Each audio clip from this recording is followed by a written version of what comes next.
Enjoy.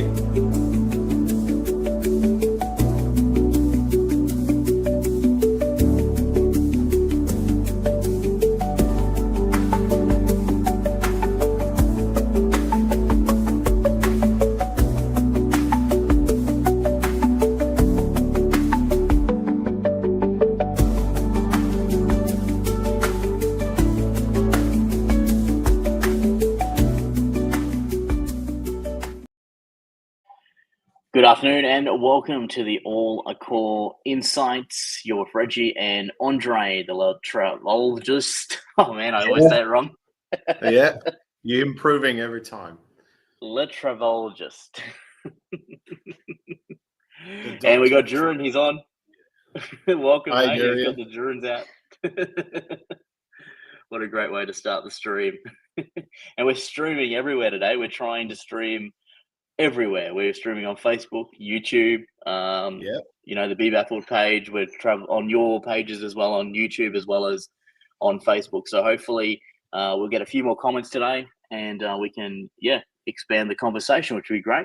We've got a few things to talk about today as well as a bit about our weeks because we've both been doing obviously travel with me and my 365 nights in Accor hotels, but you've also been venturing out in some Accor properties this week. You decided to go for an adventure down the coast. And so talk to us about this, maybe to start off with.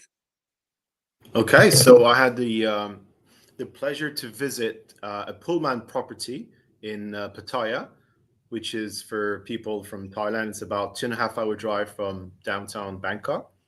And I spoke to a few people and I had some good advice about visiting the property as it is the only one. I think there are two actually. There's the Mondrian as well, which is located on the beach side, beachfront. I mean, but yeah, I was very curious to visit the that Pullman G. There's one in Bangkok as well, the same brand, I think. I don't know if they're connected. There is, yeah. In terms of, are they connected in ownership or I don't style? know. I don't know. Yeah, I haven't been to. Well, I haven't stayed at either of them. I've been to Pullman Pattaya, but I haven't stayed at that one, and I haven't stayed at the one in Bangkok either. I haven't been there, but I do know it comes under the same name. I think there's a third one as well somewhere.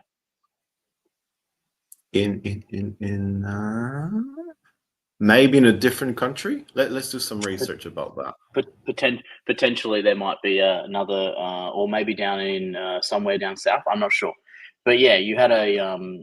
What would you say? The building is quite an old property now, right? That Pullman. Yeah, I think it was built in 2009, if I'm not mistaken, which is roughly our age at the moment for some of us. I think it was refurbished in 2009.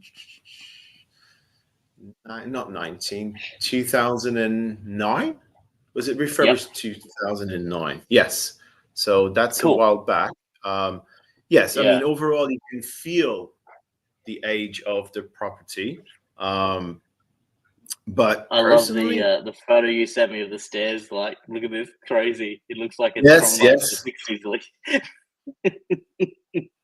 Nothing against old staircases, but that sort of caught my attention.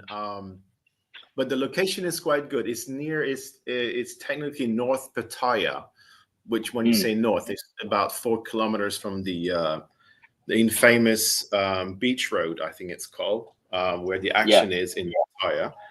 Location is quite good. They're offering a free shuttle to Terminal 21. I don't know if you heard of Terminal 21, but I think there are 3 of them in Thailand at the moment. I visited all of them actually recently. We had lunch at one in Bangkok. True. I think that was the original one, but the one in Pattaya, I know we're sort of moving around the not non-hotel stuff. It's a very good mall actually, very convenient, and like I said, they're offering the free shuttle, which is the back. It's at the back of a pickup truck, Pattaya style, which is quite good. We call it the BART bus because you can get anywhere in down the beach road, second road, third road. They use the BART bus. It's 10 baht, and you can pretty much go up and down the road. It's a great system. And it used to be, it was called the BART bus because it used to be $1 to ride on the BART bus. Obviously, which is inflation plus tip plus tax. They correct. that's one of the services they're providing. They're also they have the pickup from Terminal 21 to bring the guests back to the hotel, which I found that was quite a good add-on in terms of perks, and that's obviously complimentary from the hotel. There's no fee for that. I think it's every hour, I think, throughout the day. That's cool. So they actually do both ways, because a lot of these shuttles are like one way, right? Drop off. Like I remember the Tribe in Bangkok. They're just like one time, one drop off, and then you got to work your way back. Yeah, and there's no like formal ticketing or formal booking for that. Is first come first serve, I guess. Yeah. So I used it as a guest of the hotel just to check it out. Sometimes they have shuttle, but it's overly crowded, or it's twice a day. I've been to some hotels as well. It's twice a day. Yeah. So you better be ready for the right time, and sometimes it's overcrowded. Yeah. And the move on pick. Yeah, correct. That is the hotel that I want to say. I haven't been to that one, but it's in a different area, I think, of Pattaya. It's more like Yongtien. Yeah, Jomtien area.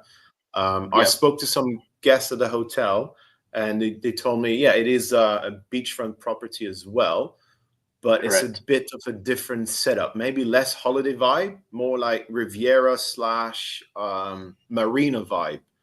The move on pick I'm talking about. In terms of the Pullman G, that the location, it felt a bit more vacation feeling, the holiday feeling. You have a few more hotels around. There's 7-Eleven in about that's great. Less. Yeah. There's 2 7-Elevens within 5-minute walk from the hotel. That's really good. Yeah. Like we've probably spoken before, that's the kind of things we look for outside the property, obviously, in terms of what's around, what if I need something. There's pharmacies as well. There's Tops on the other side. Supermarket. That's great. Yeah. So all the things you need for a good stay at any hotel in general, but in terms of the Pullman G, so that's the first thing I would normally look when I go for a hotel stay and evaluate the hotel. Restaurants. Let's do the F&B section of the hotel. There's a coffee shop. Yeah. And there's a pantry as well, which normally not all Pullman offers that little perk of pantries. Basically, it's all locked up, so no one can steal anything. But you can just ask at the reception; they will bring the key to. Takes about 2 minutes, and then you can pick anything you want. It's like a 7-Eleven inside the hotel, and the coffee shop. And the coffee shop is just adjacent to that. That one is closing early, I think. I don't know. What's your opinion? Do you think 5 p.m. is too early for a coffee shop in the main lobby to close, or maybe? What do you think? Potentially. Potentially. I think it should be. Well, you'd think at a minimum be 6 or 7, wouldn't you? Yeah. That's another thing. Yeah. But what time's it open? Right? Is it not opening till 10, or is it opening at 6 a.m.?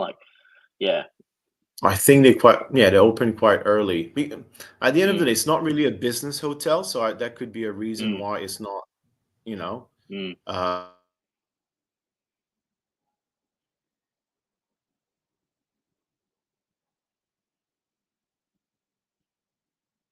Don't know if just Andre, you're frozen there. Yeah, we're good. We're back. Yeah, we're back. We're back. Yeah. And in terms of restaurant, there's only one restaurant and the bar, which is on the beachfront, which is a very good location. I don't know if you have any pictures that I've sent you or short clips. I do. And you saw that Duran said that it had a nice beachfront F&B offering. Yeah. And I think it's called a Sunset Club, which when I say, that's the view from the... So I've got that one there. That's the view outside there. of the Andre seems to keep freezing. yeah, it was hot enough not to freeze, but his stream keeps freezing by the seams of it. I don't know if it's just me or if it's his end, but I think your internet is playing up a bit there, mate.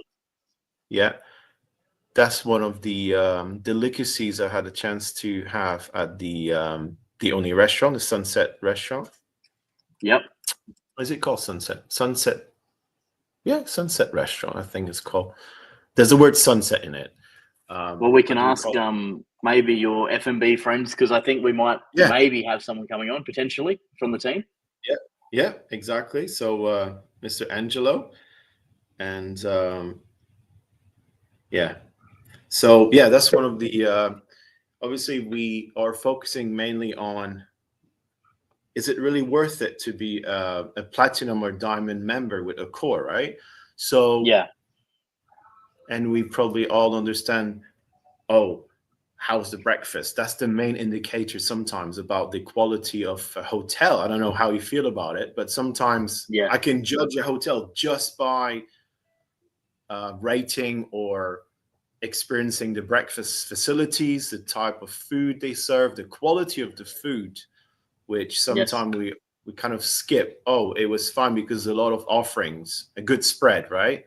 But sometimes, let's say the bread is not good, or I don't know if you like bacon for breakfast.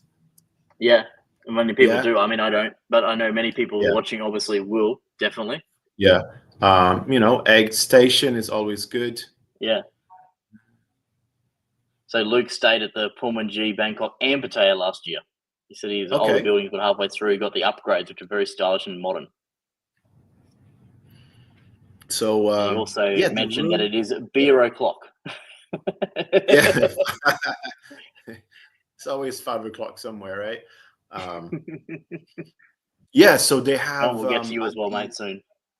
Yeah, the Pullman G is. They have good offerings, I think, for the elite member guests. For example, breakfast. Something that I was concerned about is the lounge hours. What is with this? It's an hour? Yeah. So I've been to many lounges around the world. So when I arrived, it was 6:38, I think, p.m. So I don't know what I was thinking, but my impression was that, let's say 7:30, 8 o'clock, normal standard hours for a lounge of. But as we know, sometimes when you have a lounge in a resort, that might be different. But I just assumed for whatever reason. So when I got there, I was told that it was not open anymore. So I thought, okay, something happened. No, they're actually closing at 6:30 p.m. So, we had And when do they open? In the morning for breakfast. Oh, they open at 5:30. So it is 1 hour.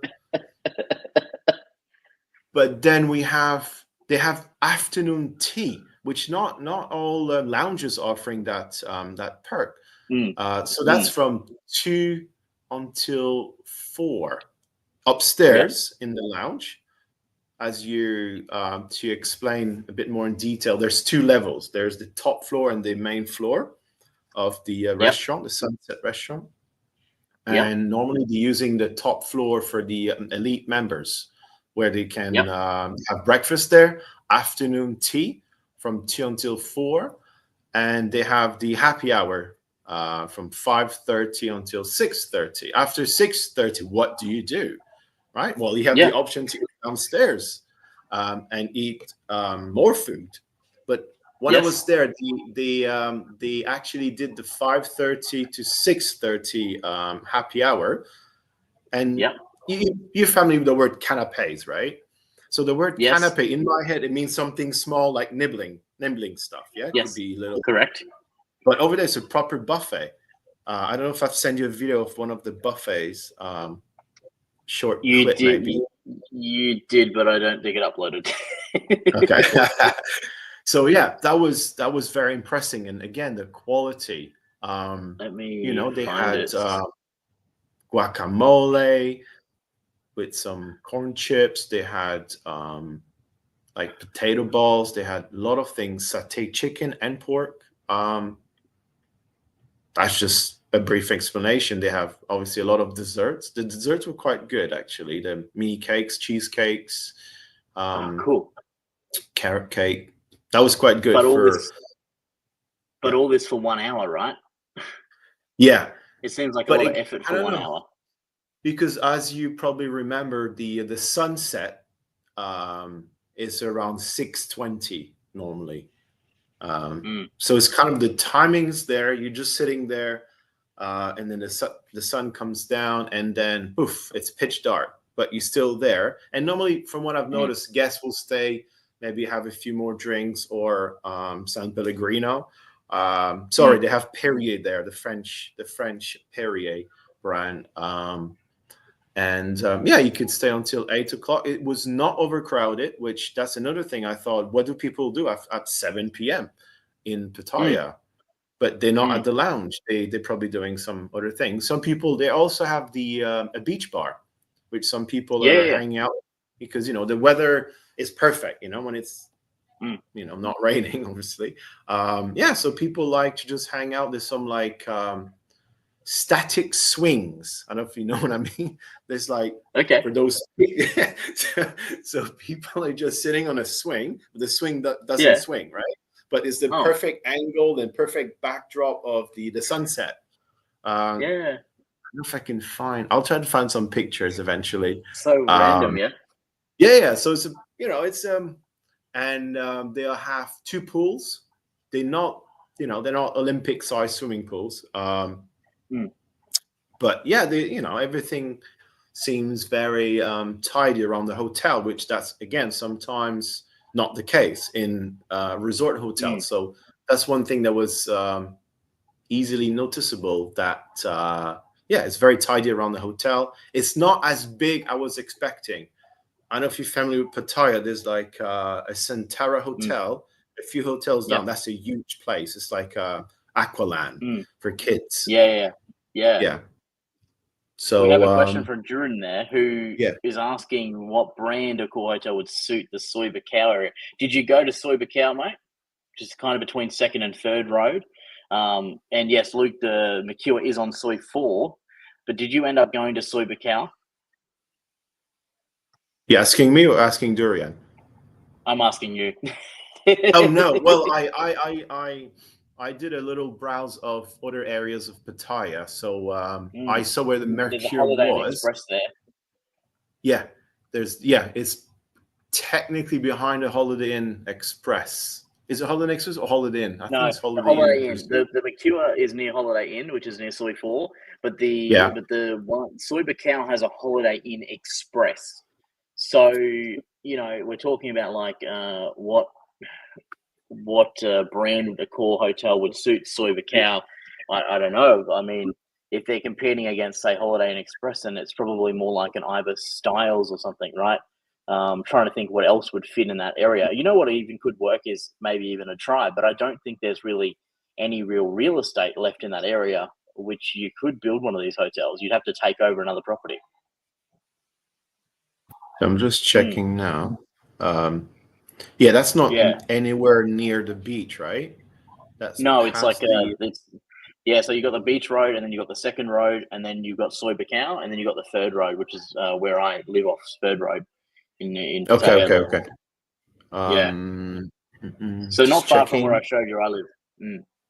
Okay, that area. Okay. Yeah, if you look where Holiday Inn Express is, you'll see that it's there's a lot of obviously nightlife along that street as well.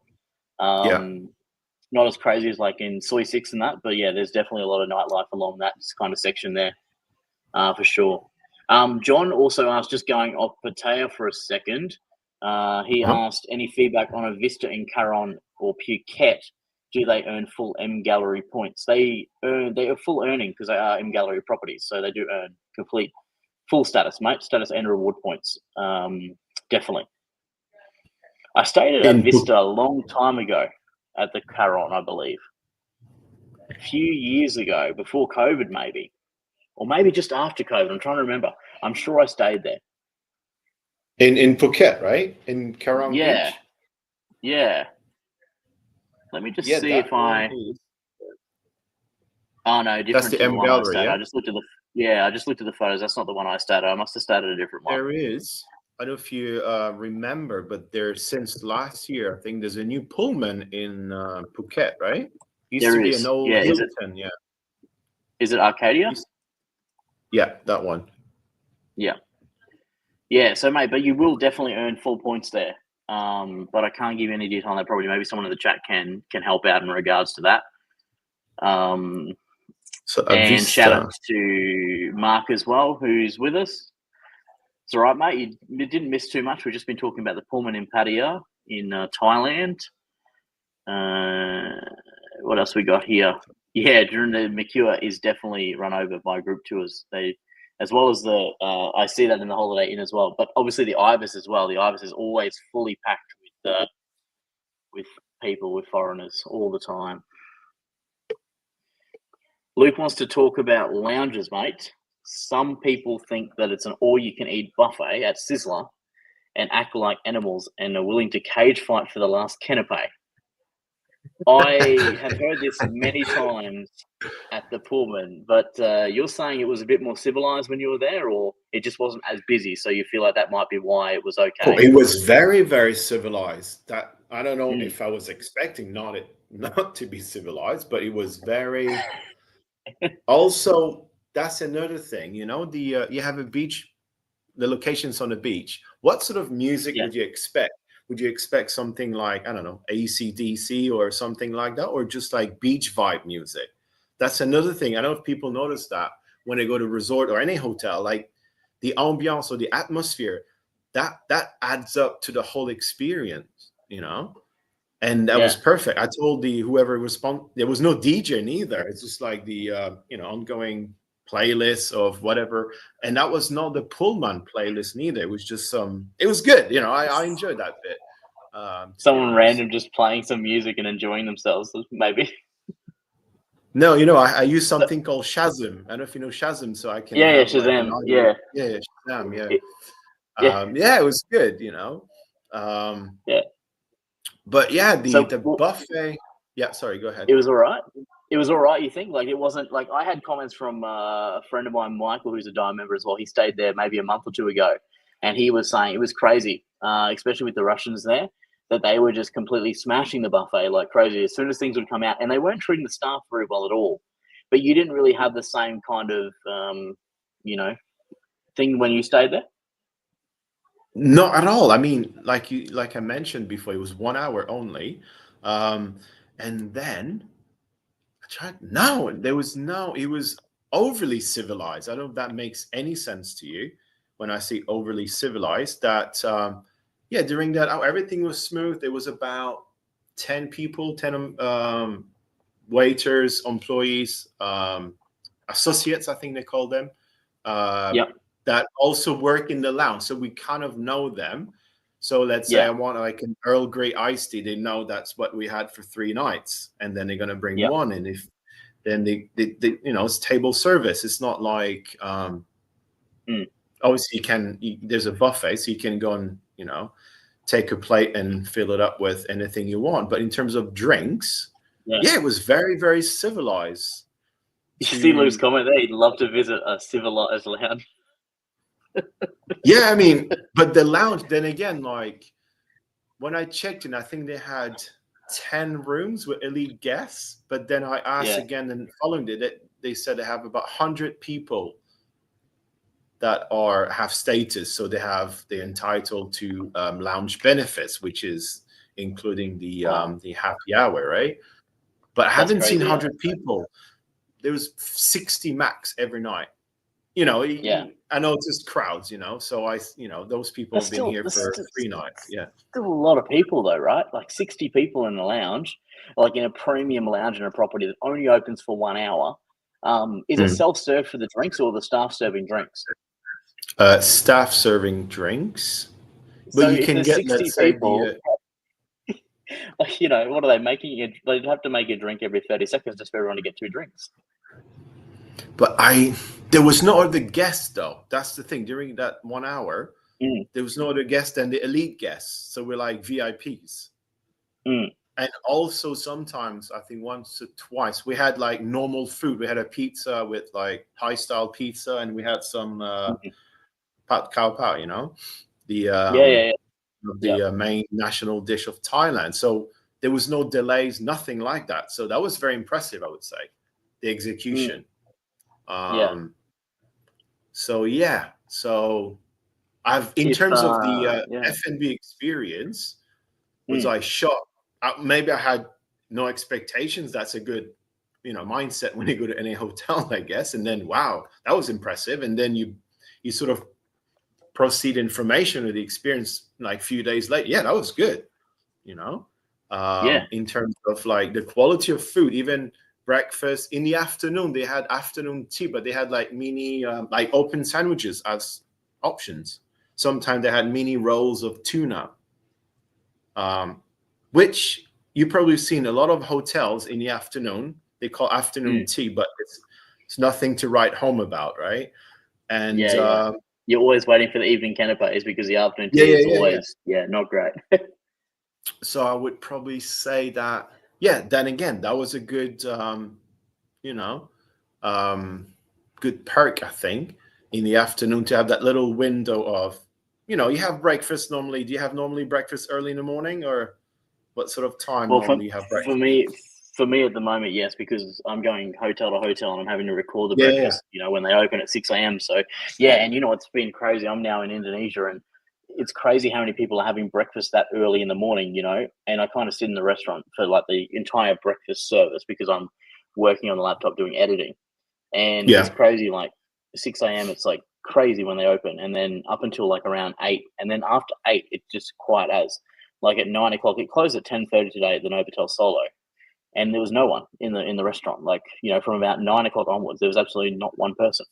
So it's crazy. It's like completely different. As in Australia, you would find that most people aren't going to breakfast until at least 8 or 9 o'clock, right? Yeah, no, if it's a cultural aspect that I've noticed, like in some countries, let's say Western countries, people like, not going to speculate, but they had, didn't wake up at 6 a.m. because of the night before, what activities they were doing the night before, or if they went out and things like that. But, we know I normally go around 9:30, 9:45. And then, we normally the last one out of the breakfast. Mark, you really breakfast being cold at 6 even when they open? That's nuts. Where was that? Yeah, we're saying in most of his experience. So that's probably heaps of different properties. Has that been in Asia? Has that been in Australia? Somewhere else? That is interesting to know. Definitely. You see Luke's comment. Most loungers are equivalent to a David Attenborough documentary full of piranhas and hyenas. That's funny. And Duran's come in 6:30 to 10 a.m. breakfast bugs me. That's why I like boutique hotels like the Yupatea in Bang Sara, 24-hour use of room and breakfast anytime, anywhere. That's interesting. That's a really interesting concept. Do you think like main like high capacity hotels could do that though? Because you can have room service 24 hours a day, or some hotels they would shut the kitchen at some point. Don't know. I mean, if you're like a really remote hotel, let's say you're a big resort middle of nowhere and there's no other food options around, it's like a captive market, anyone can be hungry at any time, or you're on holiday, right? You want to eat more than you normally do. I don't know. That's a good point. Because I've been to some hotels that it's on demand, but then again, it's all to do with the how keen the chefs or cooks are. If there's any chef or cooks left in the hotel at some point. Well, we can talk about my experience this week, which has been quite interesting. I've been to a lot of properties. And Mark was saying Asia. So he's saying in Asia, and he usually waits until 7:30 now because he likes his baked beans warm to hot. That's super weird, man. I find at 6 a.m. like that's when everything's fresh. Like even when I'm recording the videos here in Asia, a lot of the time, well, I'm in Indonesia now. Is even when I get there at 6 a.m. on the dot, all the dishes aren't even out yet. They're still making them, so you'll have to wait, until they're kind of ready to do the video. Yeah. Yeah, which is nuts. So where have you been this week then? Yeah, so this week, as part of my 365 nights, I had a absolutely crazy time in Surabaya. So pretty much I left Manila. I was in Manila and I left Manila, came to Indonesia, come to Surabaya, and pretty much I ended up staying at the Ibis budget, Surabaya de Putunggoro, which is like the first time I've ever stayed in Ibis budget. I had a really cool experience there. They even it was the day before my birthday. I stayed there just one night, just overnight, because I was getting in late. I just wanted to give it a go. The GM kind of said, "Oh, we'd really want you to stay." I'd featured them before, but I just wanted to give it a go. So I went and gave it a go. And you don't earn reward points or anything like that, but we're talking like $17 for the night. So Aussie, which is not much. It's pretty affordable pricing. So it's one of the cheapest Accor properties in the entire world, really. And then essentially with that property, it was really good. They even made me like a birthday cake, which was crazy, for the next day when I woke up. I did the breakfast and then I had like housekeeping knocking at my door. You guys can see the video on the YouTube. That was nuts. So they kind of gave me a cake that was, with my name and everything on it. It was really cool. And then from there, after that experience, I ended up going to the Novotel Sumator Surabaya Timur, which is one of my all-time favorite Accor properties. Definitely value for money wise, guys. This property is incredible. You can get this property for like 440,000 Indonesian rupiah. So we're talking like under 45 Aussie dollar.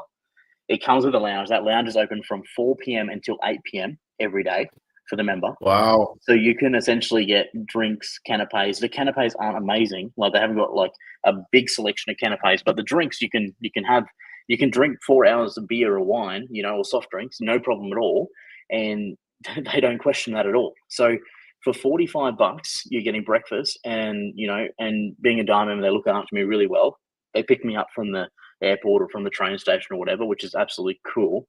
And I had the most incredible time there. And I always love that property. I've actually still to this day thinking after my 365 nights, I'm just going to buckle down there and stay there for a while. So that's, because I can't beat that value, right? $45 a night. How can you go wrong with that, right?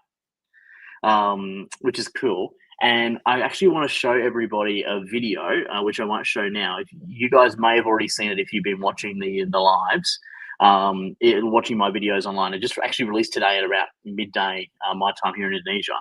But I want to share the video that the team made for me. So pretty much what happened, mate, is when I got to my room, I had and it took me like 4 hours to get to my room because I had big celebrations beforehand, had the cake, had all that stuff. Which is really cool. But once I got to my room, I went inside. I had a really nice welcome amenity, which is really cool. But then I kind of heard this thing like playing in the bedroom. And when I walked in, there's literally a birthday message that the whole team had created with, everyone, a lot of the team members involved, where they pretty much all wished me a happy birthday. And I want to know from people out there watching if there's anyone who's had an experience like this when they arrived at a hotel on their birthday, or it may be a special celebration, maybe an anniversary, something like that. But I want to share this with everybody now, and I'd love to know your thoughts on what you think. I'm going to play it now, and you guys can, let me know what you think after this one. Hello, Mr. Ken. I would like to say happy birthday to you and wish you all the best. Mr. Ken, happy birthday to you. Hi, Mr. Ken. I would like to wish you happy birthday and also happy Valentine's. I wish you all the best and enjoy your stay in our hotel, Sumator Surabaya. Happy birthday for Mr. Cameron. Welcome to the Hotel Sumator Surabaya Timur. Wish you all the best. Happy birthday.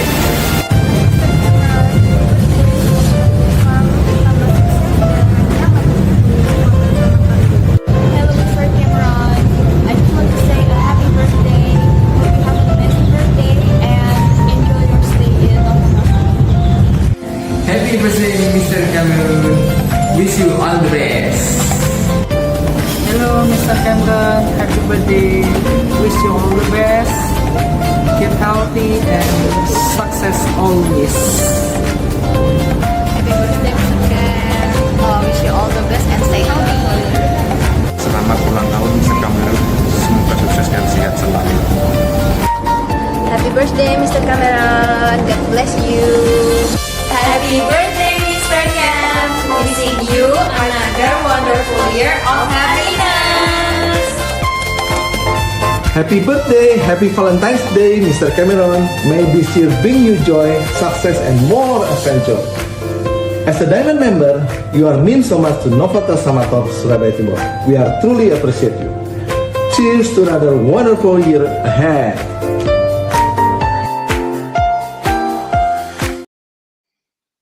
And welcome back, everybody. Good to see the system Hello. works. Yeah. How did you feel? How did you feel? Crazy, right? Just I mean, that was not. I assume that was not staged, right? It was like from a good, that was intentional. And like they would have had to put effort into it, right? They had to organize a team to do it. They had to organize all these different departments. We saw the chefs, we saw food and beverage, we saw housekeeping.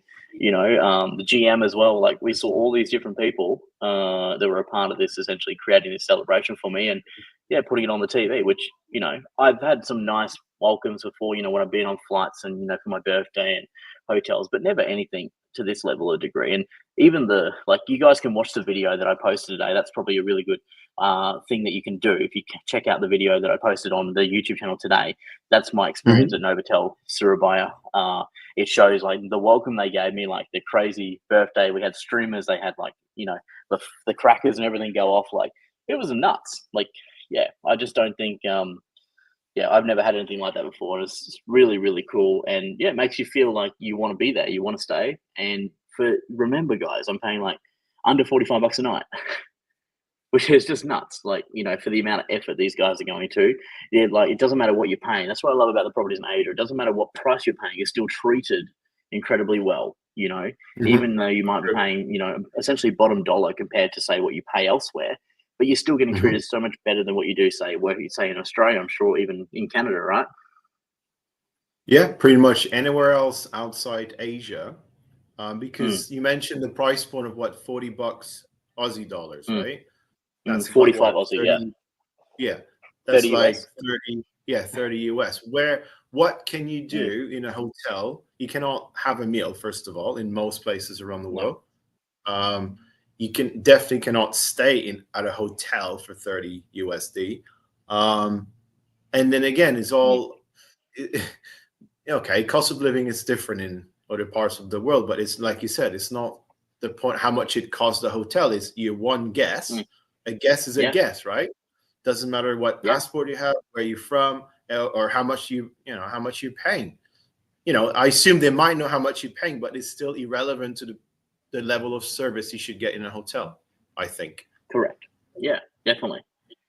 It's nuts, yeah. And Michael, correct. The selection of the food at Novotel Surabaya is nuts. Like the menu is like around this thick. There is so many dishes that you can choose from. Accor Plus discounts throughout the whole property as well. So they have the Dam Style Pool Bar, which is full discount. You have obviously the restaurant, the food exchange restaurant, full discount. Actually, I got an interview with the demi chef departing tomorrow coming out, and then on Monday I've got the chicken wing challenge coming out as well, which is really cool. So you'll be able to see some of the food that is on offer at this hotel, which is incredible. Like the whole team is amazing. They look after so well, and I just do not, out of every single property that I've stayed a part of the 365 nights, value for money wise, and what I've researched as well, there's not any better value property than this property out there. I mean, where I'm staying now, which we'll get to very soon as well, where I'm staying now, which is I just come to this, the Royal Surakarta Heritage Hotel. It's a handwritten collection. We won't talk about it much yet, but this is like, you can pick up this hotel for around $35 Aussie a night. So it's even cheaper. It's a 5-star property. Absolutely incredible value, right? But there's no lounge. I'm still obviously going to get breakfast, which I'll talk to you guys about with the video once I have the breakfast. I just arrived here today. But Novotel Surabaya, $45 a night with a lounge. Doesn't get much better than that. $45 Aussie might be the taxes on some Australian properties. Yeah, exactly. you know. Yeah. That's the thing. Yeah, it's That's crazy. that's very. It's a good point to mention that it's not like that's on a discounted rate. That's not like a special rate. That's just normal price that you're paying as a normal guest, right? And obviously, if you add on the benefits on top of that, that makes it a bit more like, would you say appealing or just fair? Because remember, you are a diamond member who stays in how many nights a year normally? You would normally stay in hotels or Accor properties, I would say. Over 100 nights? Yeah. Me normally, 150 to 200. Yeah. So that's not the reason. That's just part of the whole Accor benefits, or the all Accor benefits that each guest with a status is entitled to. It's not like favoritism or anything like that. It's just you all have the same benefits as in the Accor diamond or even platinum in Asia, right? We discussed about that before, that if you're platinum outside Asia, could be a bit more less of a better treatment, let's say, but it's all relative. So Luke is saying he's looks cool, have not been to Indonesia, have zero interest in going to Bali. Too many Aussies. There definitely is. Surabaya, Yogyakarta, are cool, and there's an awesome window train. There definitely is. And like I'm in Solo, Surakarta, which is about an hour away from Yogyakarta. I'm going to go there in a couple of days' time. I've been in Surabaya now many times. I went out to Malang as well, and you're going to see videos on Malang coming out this week, which I stayed at the Ibis Styles Malang as well as the Grand Mercure Malang Marama as well. So it's how was that, Reggie? Are we going to talk about your experience? Yeah, we're going to talk about that as well. And I'm actually trying to get Aznaro on, who is the food and beverage sales guy at the Grand Mercure in Malang. I'm just trying to get him to come on the stream right now, if he is available. And he can talk to us about that property. It's really cool. So firstly, I kind of went from the Novotel Samato. I went out to Malang. I took the train around $6.50, $65K. I can get the train in executive class. I was like, there was no one in my entire cabin. It's around a 2-hour train ride to Malang from Surabaya on the train. And then once I was there, I had the Ibis Styles in Malang. They picked me up from the train station, took me to the Ibis Styles. I had a really good stay at the Ibis Styles. They upgraded me to their family room. They were pretty open in saying, you booked the standard room because you're a diamond. We've upgraded you. Normally we'd upgrade to a deluxe room, but we noticed on your profile that you are non-smoker, and most of our deluxe rooms are smoking rooms. So we've moved you to a family room. So that was pretty nice. They've kind of done a double level upgrade, gone to the family room because they saw my preference that I didn't want a smoking room, and all the deluxe rooms in their property are on the smoking floor. So that was cool. Nice room, nice, and you guys again will see that video soon. A great property, great breakfast, amazing team. They've got a really gorgeous restaurant in regards to they have this nice big green fauna that goes down it's something like a waterfall of rainforest that's within the restaurant. It looks absolutely gorgeous. And all the interviews I did in this absolutely beautiful spot, which you guys will see, which is really, really cool. So excited to show that. And then the Grand Mercure Malang Marama, which is the same owner and same general manager as the Mercure Grand Marama in Surabaya. So they've come under the same family. They're like sister properties. That property there was, it was nice. The thing I don't like about a lot of Grand Mercures, I love Grand Mercure brand, but a lot of Grand Mercures with their upgrades, they do some things that I don't enjoy, which is they go from, essentially their room categories are based on the level on which they are within the property. You've probably seen this with properties before where they call a deluxe room, they essentially they have a deluxe room, which is on floors 5 to 7. They have a deluxe executive, which is 8 to 17, and they have executive rooms, which are 18, 19, but they're all the same. They're all exactly the same. It's crazy, They're all exactly the same. Their name is different, but the room is the same. The name is different, but essentially the room is exactly the same. It's just different height within the building, which classifies it in a different. And there's no like extra benefits. I think the executive room did maybe have some bathrobes from memory. No, I don't think it did. I'm trying to remember. You'll see in the video soon coming out. But yeah, it annoys me when they do this, and they essentially have a junior suite and executive suite. So that's kind of their room categories. But essentially, there's really only 3 types of rooms. There's like the standard room, and then there's a junior suite and the executive suite. All the other rooms are just based on different categories, based on the height of the building. One thing that I really did enjoy about the property though is the breakfast offering. The breakfast offering was really, really cool. So they have 2 really cool features. They have what's called a sky lounge, and they don't have a lounge, but they have an afternoon tea benefit, which is from 3 p.m. until 6 p.m. where you can all have tea, coffee, juices, and they've got like a really nice selection of food on offer in the afternoon for the members. That's for Platinum and Diamond members, as well as people that book those suite rooms. And then that's like on the top floor of the building, so it's gorgeous views. It's actually the tallest building in Mullen, so you get some really nice views of everything. And then you've got essentially the breakfast. Now, the breakfast venue is really nice in regards to they got like a VIP room. So the VIP room is for essentially long-staying guests, Diamond, Platinum members, as well as, again, suite rooms. And within this VIP room, you have access to obviously everything else in the restaurant, but you also get a separate menu. This separate menu has stuff like, say, it has different things. It even has, like, for example, it has a chicken parmigiana on the menu. This is in the for menu. Breakfast, this for is breakfast. right. Okay, for breakfast. Okay. Yeah. So it has a chicken parmigiana. It has a prawn thermidor. So like the prawn with the cheese. Oh my gosh, amazing. It has like penang curry. It has just reef and like surf and turf, so like steak and prawns. This is on the menu that they have, and then they pretty much said this is for Platinum, Diamond, long stay guests. They can order from this menu. And obviously it's free flow. You can order as much as you want. But then the cool part is they're like, well, because you're Diamond, you can pretty much, it's on request. So in regards to, you can request whatever you want. So they pretty much said to me, if we've got it, we can make it, you can order it at the breakfast. So what was cool about this is like they were telling me about experience. Like there's a guy they had as a Diamond member and he really wanted some mac and cheese. They made him mac and cheese for breakfast. Yeah, why not? Nothing That's crazy. What he but said, right? Anything. They said anything you want. That's what he said. So yeah. So like, something very different that probably no one's kind of had that benefit before. This is kind of equivalent to like what we call a limitless benefit. Like this is actually one of the limitless benefits is that kind of at breakfast time, they can request whatever they want from the team and they will essentially make it for them. The same type of thing at the Grand Mercure Marama Malang, where they will essentially, cook the Diamond member whatever they want.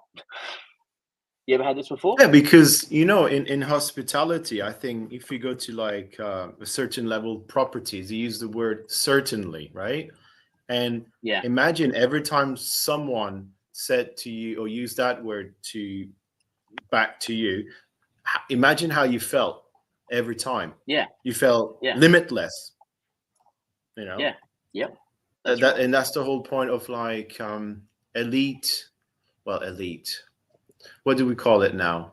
Is it elite members or Diamond? We call them elite members, right? Our Platinum and let's call them elite members. So so that's the whole point of loyalty in a nutshell. That eventually, if you get to that level, that those are little things that will make you will remember that moment, right? You had that lobster for breakfast, right? You will talk to me. You will talk to people you meet. Oh, that. I remember that experience because it's all about experiences at the end of the day. And that's why we sort of like love trying different things, Everywhere in the world could do something like that, but some hotels have restrictions. Some hotels, they probably never want to try it because people would abuse it, I guess. I don't know.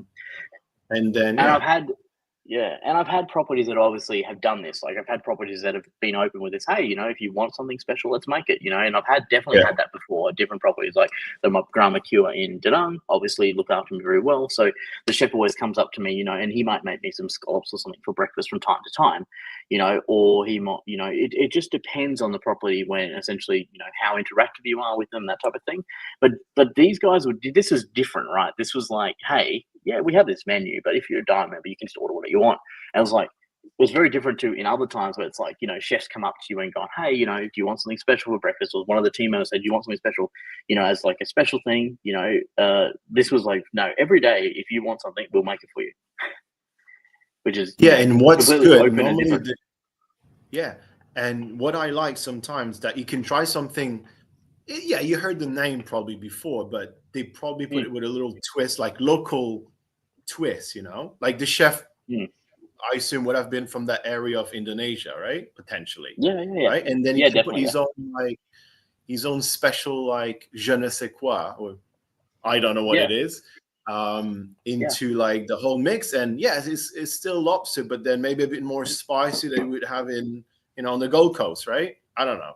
Correct. Just giving you a comparison here, because that's the whole point of like, it's still like an Accor property, but then chefs are, you know, the range of the chef has been extended to like provide something very special and unique for an elite member guest, which is, that's the whole point, right? That's why you would go there. Let's say you want to try that breakfast. Yeah, it's true. Yeah,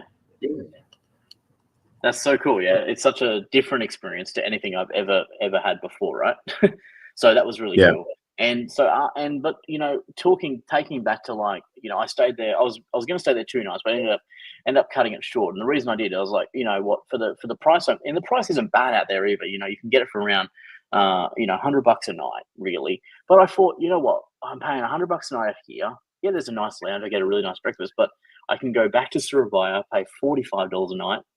You know, get treated equally as well, if not even better by the team there, and still have, you know, all my benefits. So I actually ended up booking a train trip and going back to Surabaya, spending another night back at the Novotel, one of my favorite properties, before I went out to Solo, which is where I am now. So yeah, really, really cool experience. I went to the Novotel Solo. Now this, where I am now, which is the Handwritten, where am I now? The what's Handwritten? Are you not at the Handwritten Collection? Yeah, I'm at the Handwritten Collection Hotel. So I'm at the Royal Surakarta Heritage, which is a handwritten hotel. It used to be an M Gallery. This property here is actually a cluster with 3 hotels, which is the Novotel Solo, which is I was at previously, as well as the Ibis Solo. You'll see videos on both those properties. The cool part about those 2 properties, they share facilities. So if you're staying at the Ibis, you can actually use the 2 pools of the Novotel, as well as the gym, as well as the spa. It's all available. So if you're staying at either or property, you can access all the different things at the same at the Novotel, and vice versa. At the Novotel, you can access stuff at the Ibis. So that's really cool and convenient. You kind of can stay at a budget-friendly hotel and still access really cool features such as the swimming pools, like you can at the Novotel. So that's nice. And then they've got the 3rd hotel, which is this one, the Royal Surakarta Heritage. So the team actually manages 3 properties. The GM manages 3 properties. Front office manages the same, across the 3 properties. It's crazy. So yeah, Ibis and Novotel are next to each other, but the Royals are a little bit further away. And yeah, they operate this all separately, which is really cool, right? Different. Yeah, because that's a new concept now, but I'm not sure. How many, have you done some research about how many Accor properties have that sort of concept at the moment?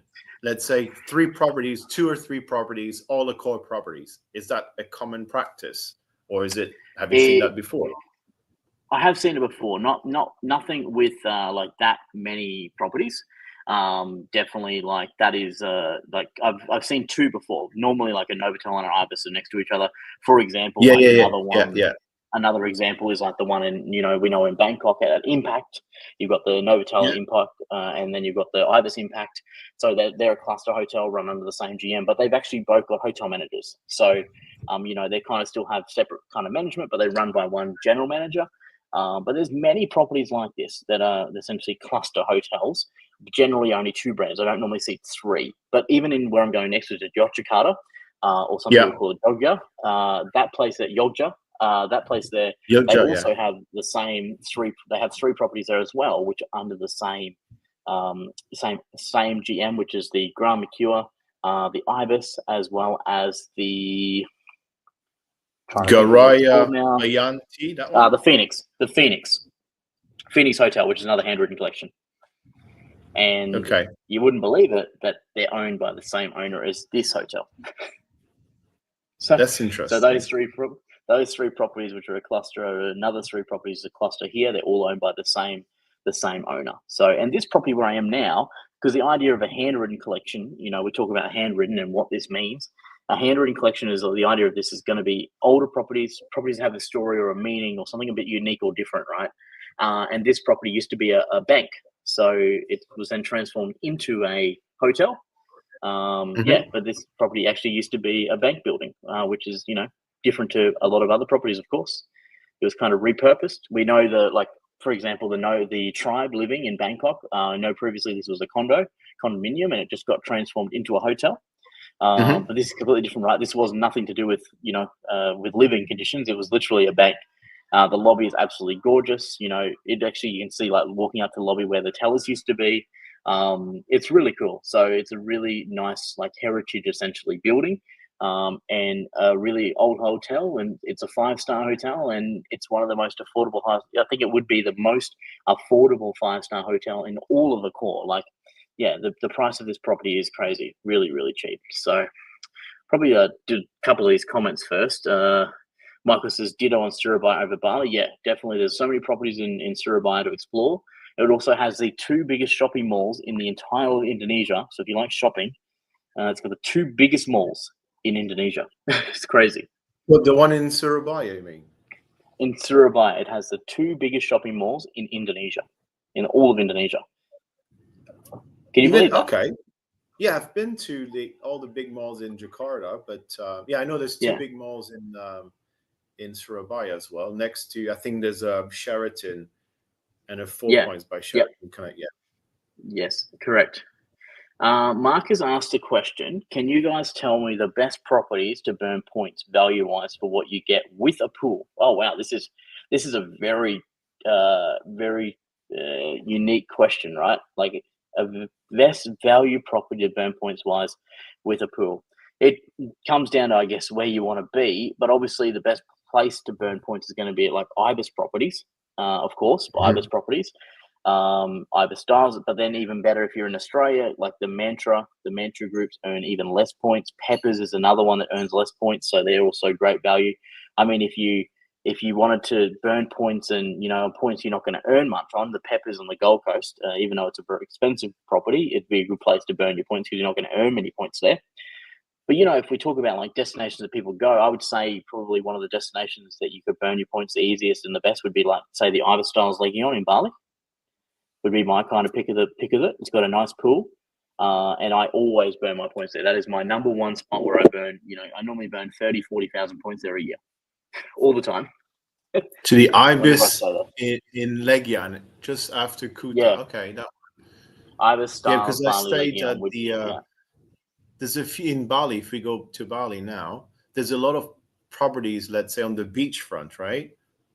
If you go, let's say you have the Novotel at the airport and you go towards Kuta, and then like you have, it's not a tribe. Is there a tribe there on the beachfront? There is. There's Tribe Kuta Beach. Yep. Bali. Yeah.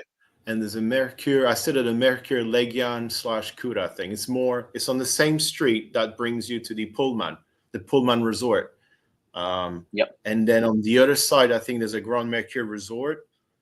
Grand Mercure Swimming, further up. Yeah. There's a Mercure. There's a Mercure Legion on the corner just up from the Pullman. There's so many properties in that one area, right? So many Accor properties. Actually, along that main street, like the beach road, there is the Tribe. There's the Tribe. There is the Pullman. There is the Grand Mercure. You got the Mercure Kuta Beach. Yeah. And you've got the you've also got the Peppers? Independent Hotel. No, I'm trying to think of what it's called. It's called the there's the property which is oh my gosh, can't think of it now. The Kuta Beach. I'll check it. Yeah, that one. Yeah. That's not bad, I think. Yeah, I did a review on that one as well. I felt it didn't feel very like open. It kind of felt a little bit I don't know. It was a weird feeling when I was there. It used to be a shopping mall, and they transformed into a hotel. Yeah, that's behind the that area around. There's a Sheraton there. Like, yeah, it's actually right. It's right next to Mercure Beach, Mercure Kuta Beach, Bali. It's right next door. The hotel is next door, and it's right next to the Hard Rock. So there's a Hard Rock, Makua Yeah, Key yeah, Beach, okay, Bali. yeah. And then Gotcha. you've got the heritage. And then up further is going to be the tribe and then the Pullman. The trains in Indonesia are pretty awesome, right? Yeah, they're great. Japanese bullet trains. I wouldn't say they're equivalent to Japanese bullet trains in regards to the speed, but they're very easy to use, and they're also always on time, as well as very affordable compared to the ones in Japan, and very simple to ride and comfortable. Hey, Tobias, good to see you on here. Yeah. Oh, that is my good friend Tobias from the Pullman G. No, that's Tobias in Norway. Different Tobias. Okay, another Tobias. Okay, hi Tobias from Norway. Because I met Tobias from at the Pullman G. Yeah, okay. We're still waiting for him to come online, yeah? Yeah, we're waiting. And this is Asna, who is at the food and beverage sales guy at the Gran Makua Malang Marama. Hey, mate. Wow. How are you? And he actually stars in the video that will be coming out in a week or two time, where we go around and see the whole property together. So yeah, it's gonna be really cool to have him on. It's gonna be really cool.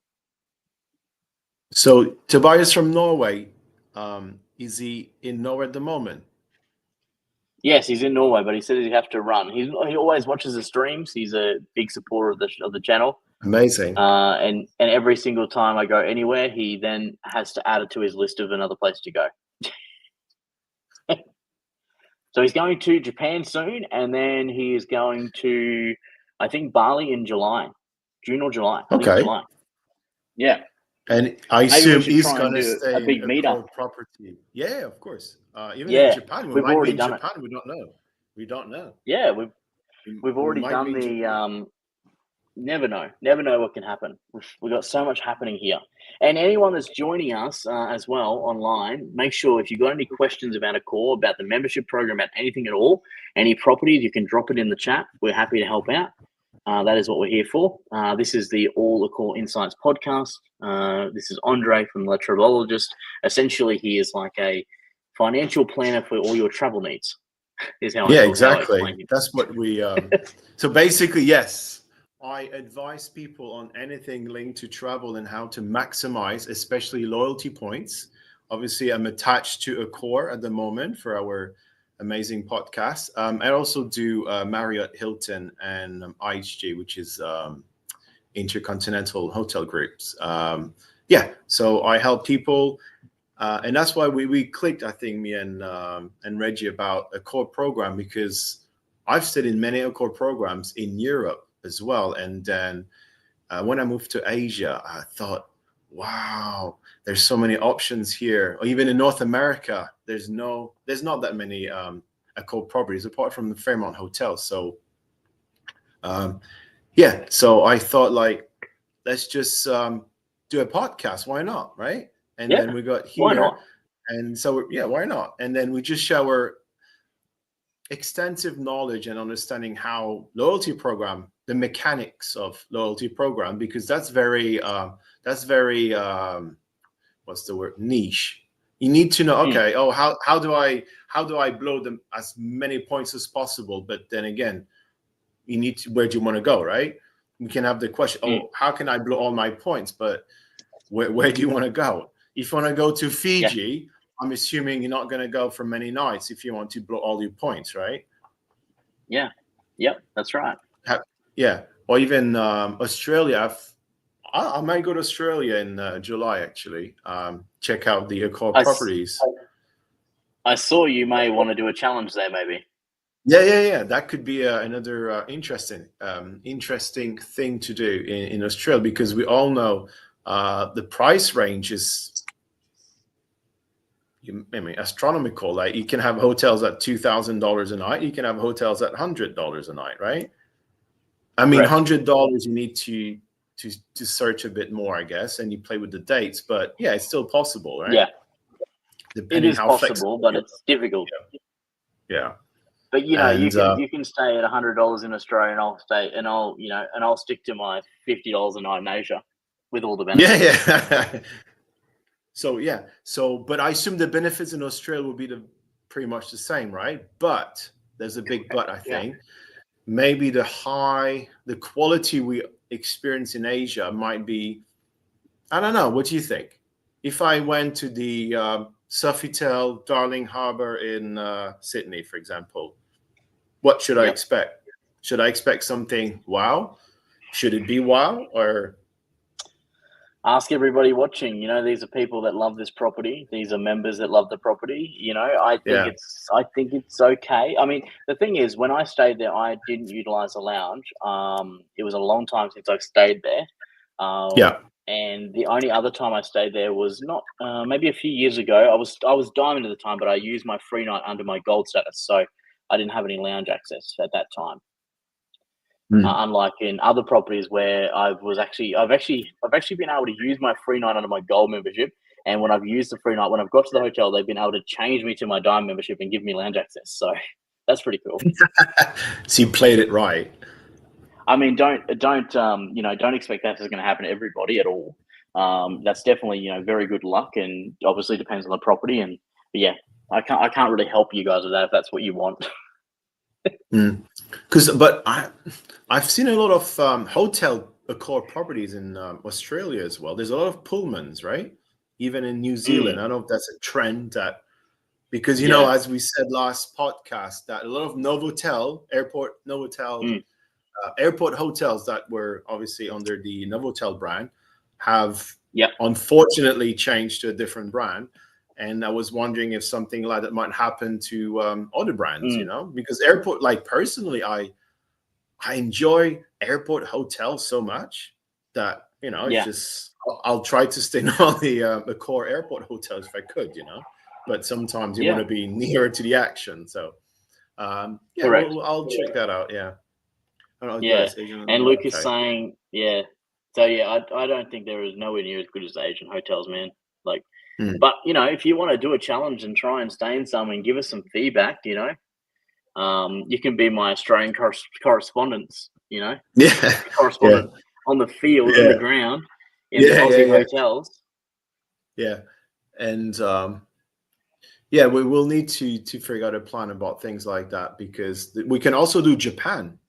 We spoke about that, right? Japan could be untouched, ground, I guess, for us at the moment, but you never know. Yeah, this might be something for you to talk about.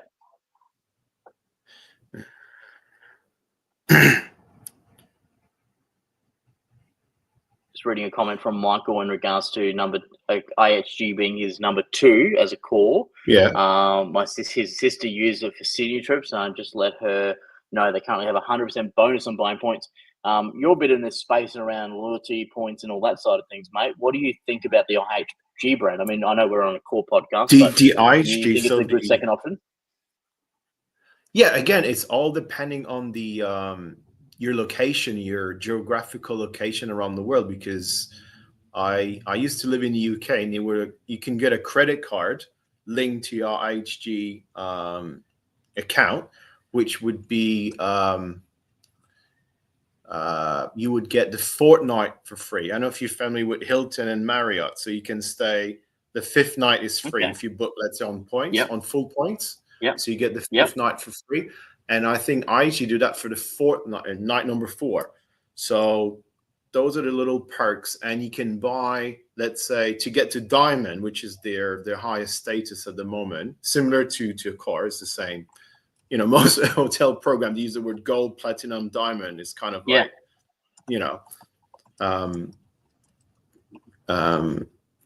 similar. So, so that was one of the perks, but they changed the program maybe around 2 years ago.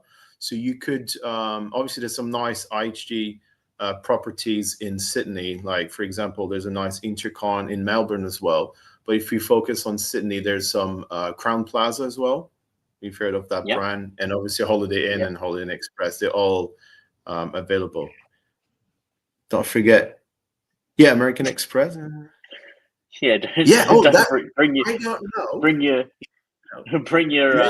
Bring your solid card, mate, because it's going to be expensive, is what Luke is saying.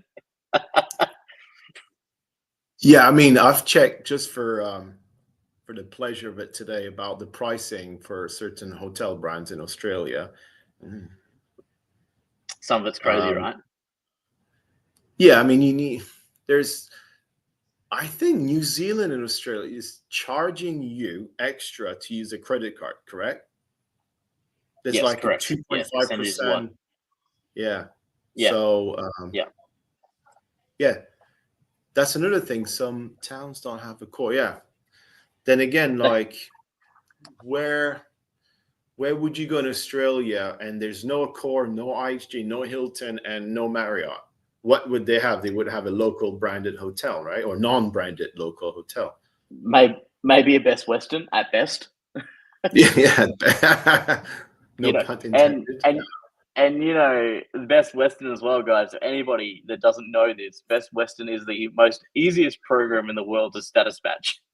So Yeah, that's if another you thing. are Yeah. diamond status with Accor, you can easily get higher status with Best Western for life. They do status match for life. I've stayed in a Best Western one time, and I am their Yeah. top status still. I've never ever stayed, say one night, and I'm still their top status because I matched my Accor. I think I might have been platinum at the time, and I matched to their highest status. I'd have to try and log into my Best Western account.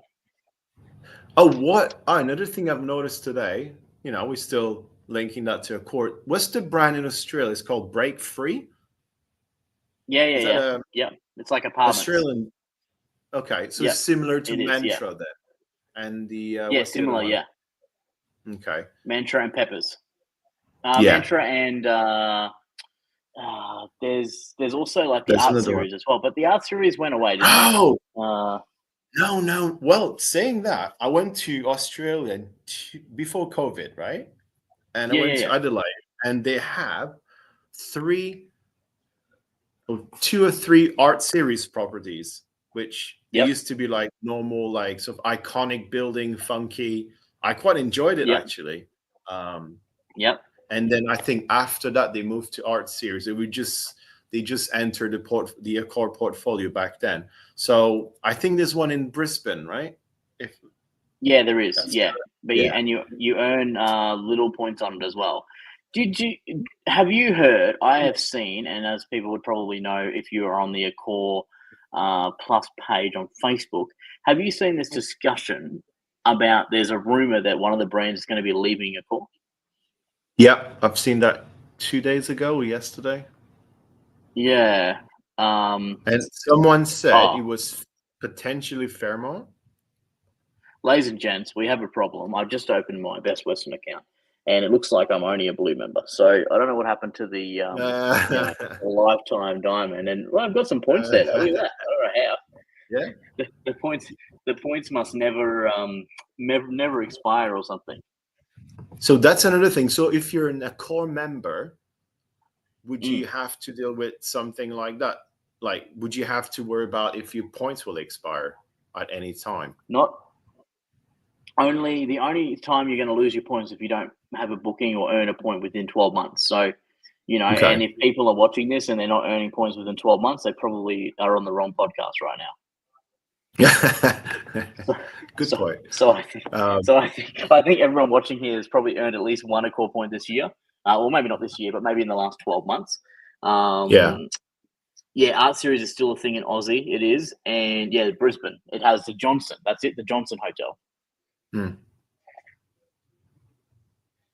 And also, I forgot to ask you, if let's say you have an Accor account, can you link your Accor account to Qantas or not?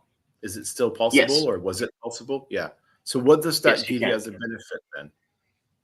That gives you it allows you to match, essentially earn status both ways.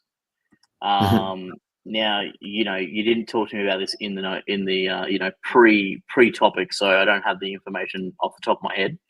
Well, let me grab the detail. Catch you off guard.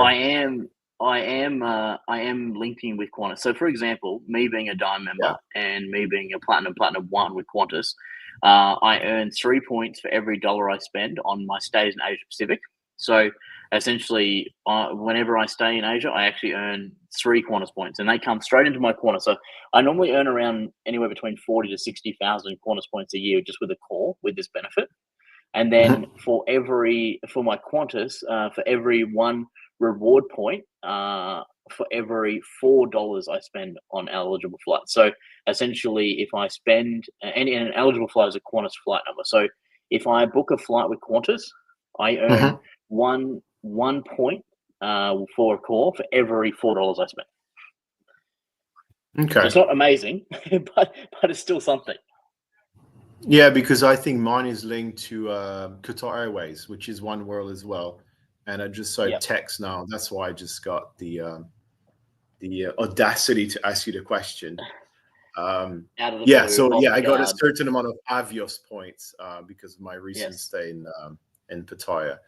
Okay, so yeah, that's all great stuff. Yeah. So I hope, and then again, like we're familiar with things like that, but I'm not assuming everyone is aware of little details, and everything adds up, right? Correct. And like people probably, most people probably watching this maybe know, or maybe they don't know, that obviously you have the ability to status match to Qatar, elite status. Yeah. I don't know if we spoke about it on the last one. We've spoken about it at some point in some time. But yeah, you have by doing 1 eligible flight with Qatar Airlines, you can status match essentially across with your status. And as a Dime member, that will give you actually One World Emerald status or Qatar Platinum, which is really good value. So that's a really cool benefit that you have. But the thing is, and people need to understand this, is that you can only change your program every 12 months. So what this means is if you were to sign up today to Qantas, you can't change it, unlink it, or change it to Qatar for a minimum of 12 months. So once you unlink it, you can't then go back to that for at least 12 months. So for example, if I was to unlink my Qantas today and go to Qatar Airlines, I would have to stick with Qatar Airlines as my link partner on my Accor account for a minimum of 12 months. Yeah, I mean, it sometimes gets people stuck. And then again, have you ever calculated or made any sort of calculation? What's the value of the Accor Diamond program? Could we put like a dollar amount on that? Or that could be another homework for us for the next week or so, and we'll try to figure out some numbers. Well, that could be very interesting. Essentially, I believe I can get my $45 value at the Novotel Surabaya easily every single night, especially if I'm with 2 people, right? Like if you're a couple or you got 2 people and you're using obviously the breakfast benefit, and then you're using the lounge benefit, and let's say you come along and you drink, even if you drink 5 to 10 beers each, you're well in excess of your $45 a night, because these things, like for example, in a hotel, a soft drink, it might be $3.50. If I'm if I'm doing 5 or 10, I might be doing 5 of them, 5 to 10 of those within 4 hours. That alone is $35.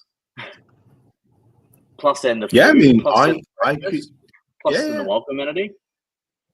Yeah, I mean, I could drink San Pellegrino for like 6 hours in a row, and that's not the cheapest sparkling water you can get either. So you saw it on my table, right? You're like, oh, I know that stuff. Yeah. So I think it's more expensive than the soft drink, right? It's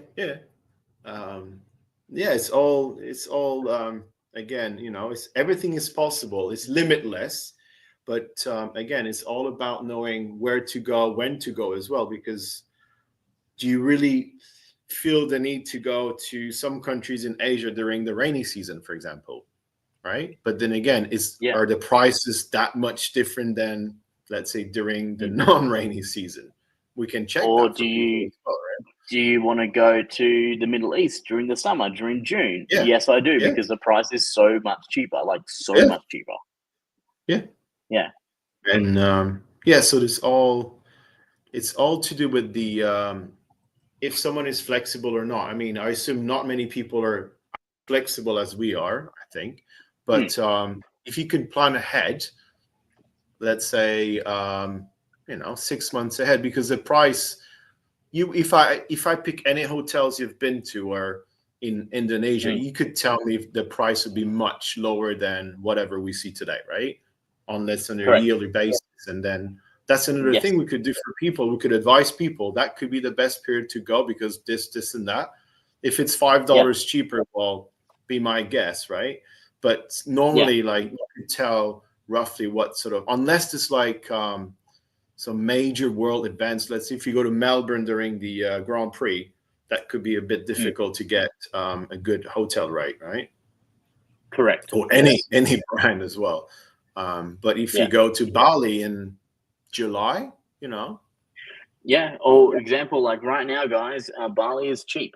Like if you are interested in Bali, if you got flexibility, come to Bali. I'll be there in a week or so. Bali is very cheap right now. Like you can get properties way cheaper than what you could, you know, a couple of months ago. And obviously definitely December, the price goes up. I mean, we're talking a lot cheaper. Like for example, if people look at like the Mercure Bali Legion, the price of that now compared to say, you know, a month ago is, you know, nearly half the price. So even the Ibis Styles Legion, it's, you know, before around Christmas time, it's around $50, $60 a night. Now it's around $30, $35 a night. So you see these periods that you'll find the pricing goes a lot cheaper, depending on obviously the season. The other thing I want to talk to you about, mate, is there, especially here in Indonesia, and there's something that everybody should listen up to, is that there's going to be, I think, more changes in the hotel industry in regards to, I think the prices are going to go down even more. The reason this is that the government has mandated some stop spending. The new government, the new essentially president here in Indonesia is stopping the government, you know, for staying in hotels, essentially having meetings in hotels. And what this means is a lot of this business, especially where I am now in Solo, Surabaya, you know, these places aren't tourist places. These places are for meetings. They're for government, you know, government and corporate. And the thing is, these hotels, they are now not going to get that business, and they're saying we're going to struggle. We need to find new ways to get people to stay at our hotel, because these meetings, these governments, they're using so many rooms every single month. The room I'm in, they tell me that the minister stays in here all the time, but now no longer. In Europe, okay. In the room, the one I'm in, okay. So this is like the room they stay in, right? Same with Hotel Solo. So it's crazy. Like they say, like it's just not going to happen anymore. So I watch this space. I do believe that, I mean, the hotel prices in Indonesia now are cheap. I think, guys, if you're looking at Indonesia as a destination, I think it's only going to get more affordable, to be honest, especially in these places that aren't tourist traps, such as Bali. So, for example, Surabaya, such as here in Solo, Surakarta, even in Jakarta. I think I think it's going to be very interesting in Jakarta.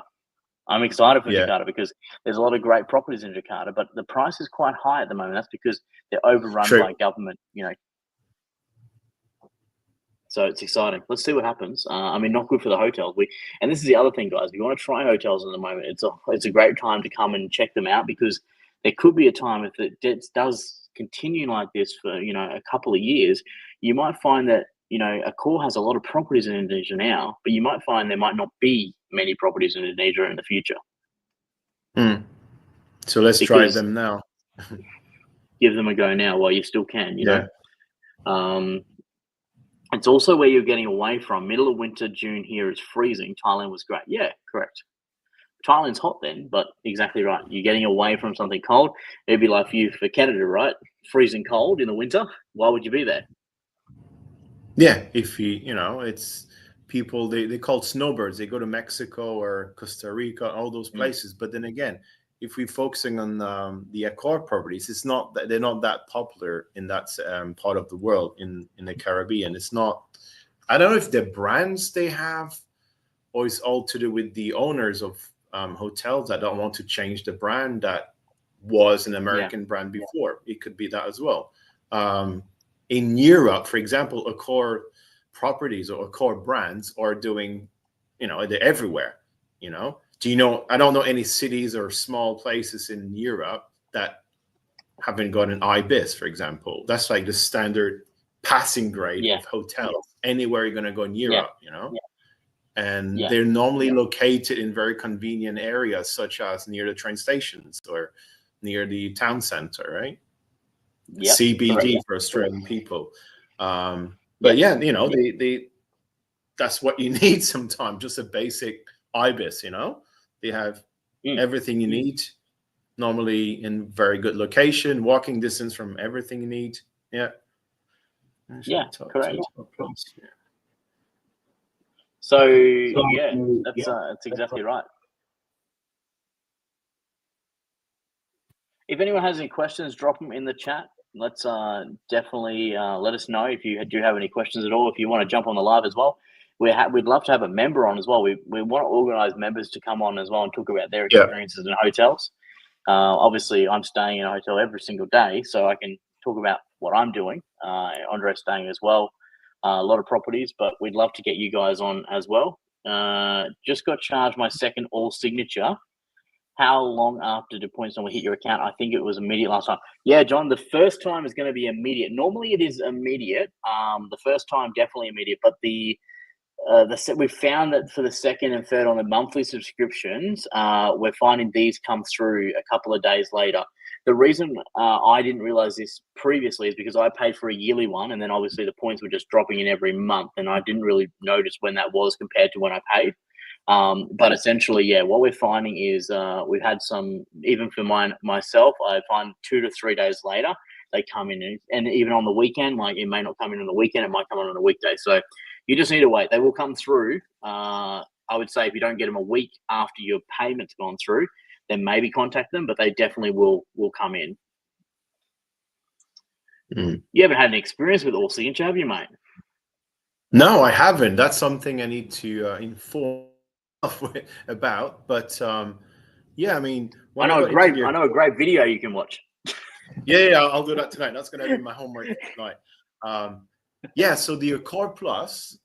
Let's talk about Accor Plus, because we had someone asking this on my video. We're asking, they're in America, and they're like, "Hey, Cam, you know, is there an Accor? Is Accor Plus beneficial for me in America?" What would you say? To be honest, like in North America or in the Americas, because of the low amount of Accor properties, it will be very difficult to do those. Even if you had something similar to the Accor Plus, because even if you get to platinum in North America, you will not get, let's be honest here, the lounge access. That's it's not really, you know, it is the deal breaker. Let's put it that way, that if you don't get breakfast, okay, we know that some properties, they don't have a lounge, right? Even Fairmont hotels, they have their own type of lounge, like the Go lounges. But if you don't have Diamond, is there a point to stay in hotels in North America? Let's say if you're very big, if you don't travel that often, you reach Diamond, obviously you have the whole year to enjoy it. But most properties in North America, there's no, like, M galleries are not that popular. Novotels are normally airport hotels. And even sometimes in cities, in Canada, for example, there's 2 Novotels in Montreal and there's 1 Sofitel. That's it. There's only 3 properties in a major city. So, and if you go out west, I haven't checked recently, but maybe they've opened new ones. But Fairmont, yes, there's Fairmont in any Canadian city. Either they're downtown or just, you know, specific location, like around ski resort. They're quite popular, but they're different type of properties. They're like shared ownership, you know, shared timeshare. Timeshare properties. Sometimes people buy them. You have those iconic ones like Whistler, Brazil. Yeah, this is around the all signature before John's question. Yeah. So if I would give you an answer for that one, I have like I would probably not go for let's say the Accor program in North America at the moment, unless something similar to Accor Plus starts, or maybe, But I think like the main thing that like this guy was asking was around more, he's talking about like coming to Asia, right? I think, you know, if you're coming to Asia and you're going to be staying here a few weeks or a month or something like that, then definitely by for the Accor Plus discounts that you can get regarding like the member rates, Yeah. red hot room rates in regards to like the free night, and then obviously the discounts on the food and beverage, it's probably well worth it to get the membership. And then, you know, stacking it with saying all signature, we're getting 75,000 reward points a year, because then you can utilize those points maybe in those other places. And then you can obviously get all your discounts and that. There's obviously Voyager is another one, which gives you discounts on certain brands as well, within like Europe and that. But I think by far, I think Accor Plus definitely, if you're going to be traveling throughout Asia Pacific, and there is also talk that, you know, Accor recently changed the Asia Pacific region, like the essentially the management structure for Accor. They recently changed it to MAPAC, so essentially Middle East and Asia Pacific, right? So there is big talk around that Middle East will come on board with Accor Plus. That would be, obviously, I used to live in that part of the world. That would be a game changer, because the range of, let's call it, the range of the program will be immense. That because it's, I mean, we all know distance, that the world is big, right? But Middle East and Southeast Asia, it's a 7-hour flight, so people could come here a few times a year because it's possible, right? With all the airlines that are now operating flights.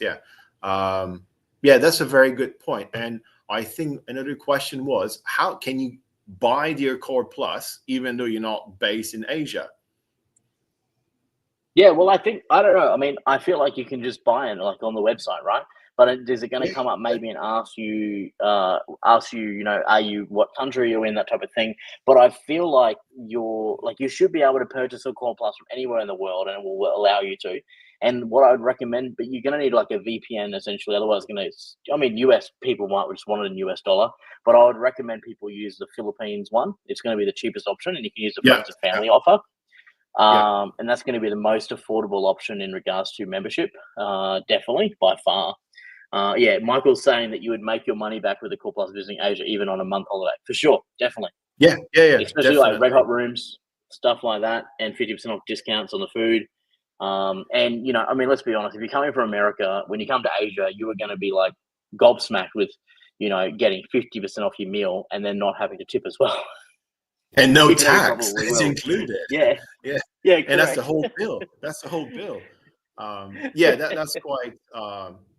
I think in terms of hospitality, no other programs offer something, you know, along the lines of what the Accor Plus benefits are in Asia, especially. And then if you mentioned that it's going to move potentially or include the Middle East now, the EMA, Correct. MENA, MENA, that's right. Middle East and North Africa, Asia, and North Africa.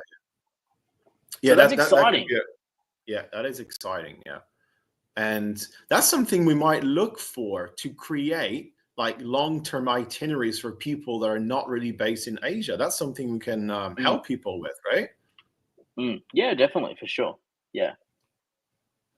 What do we got here? John's asked a question.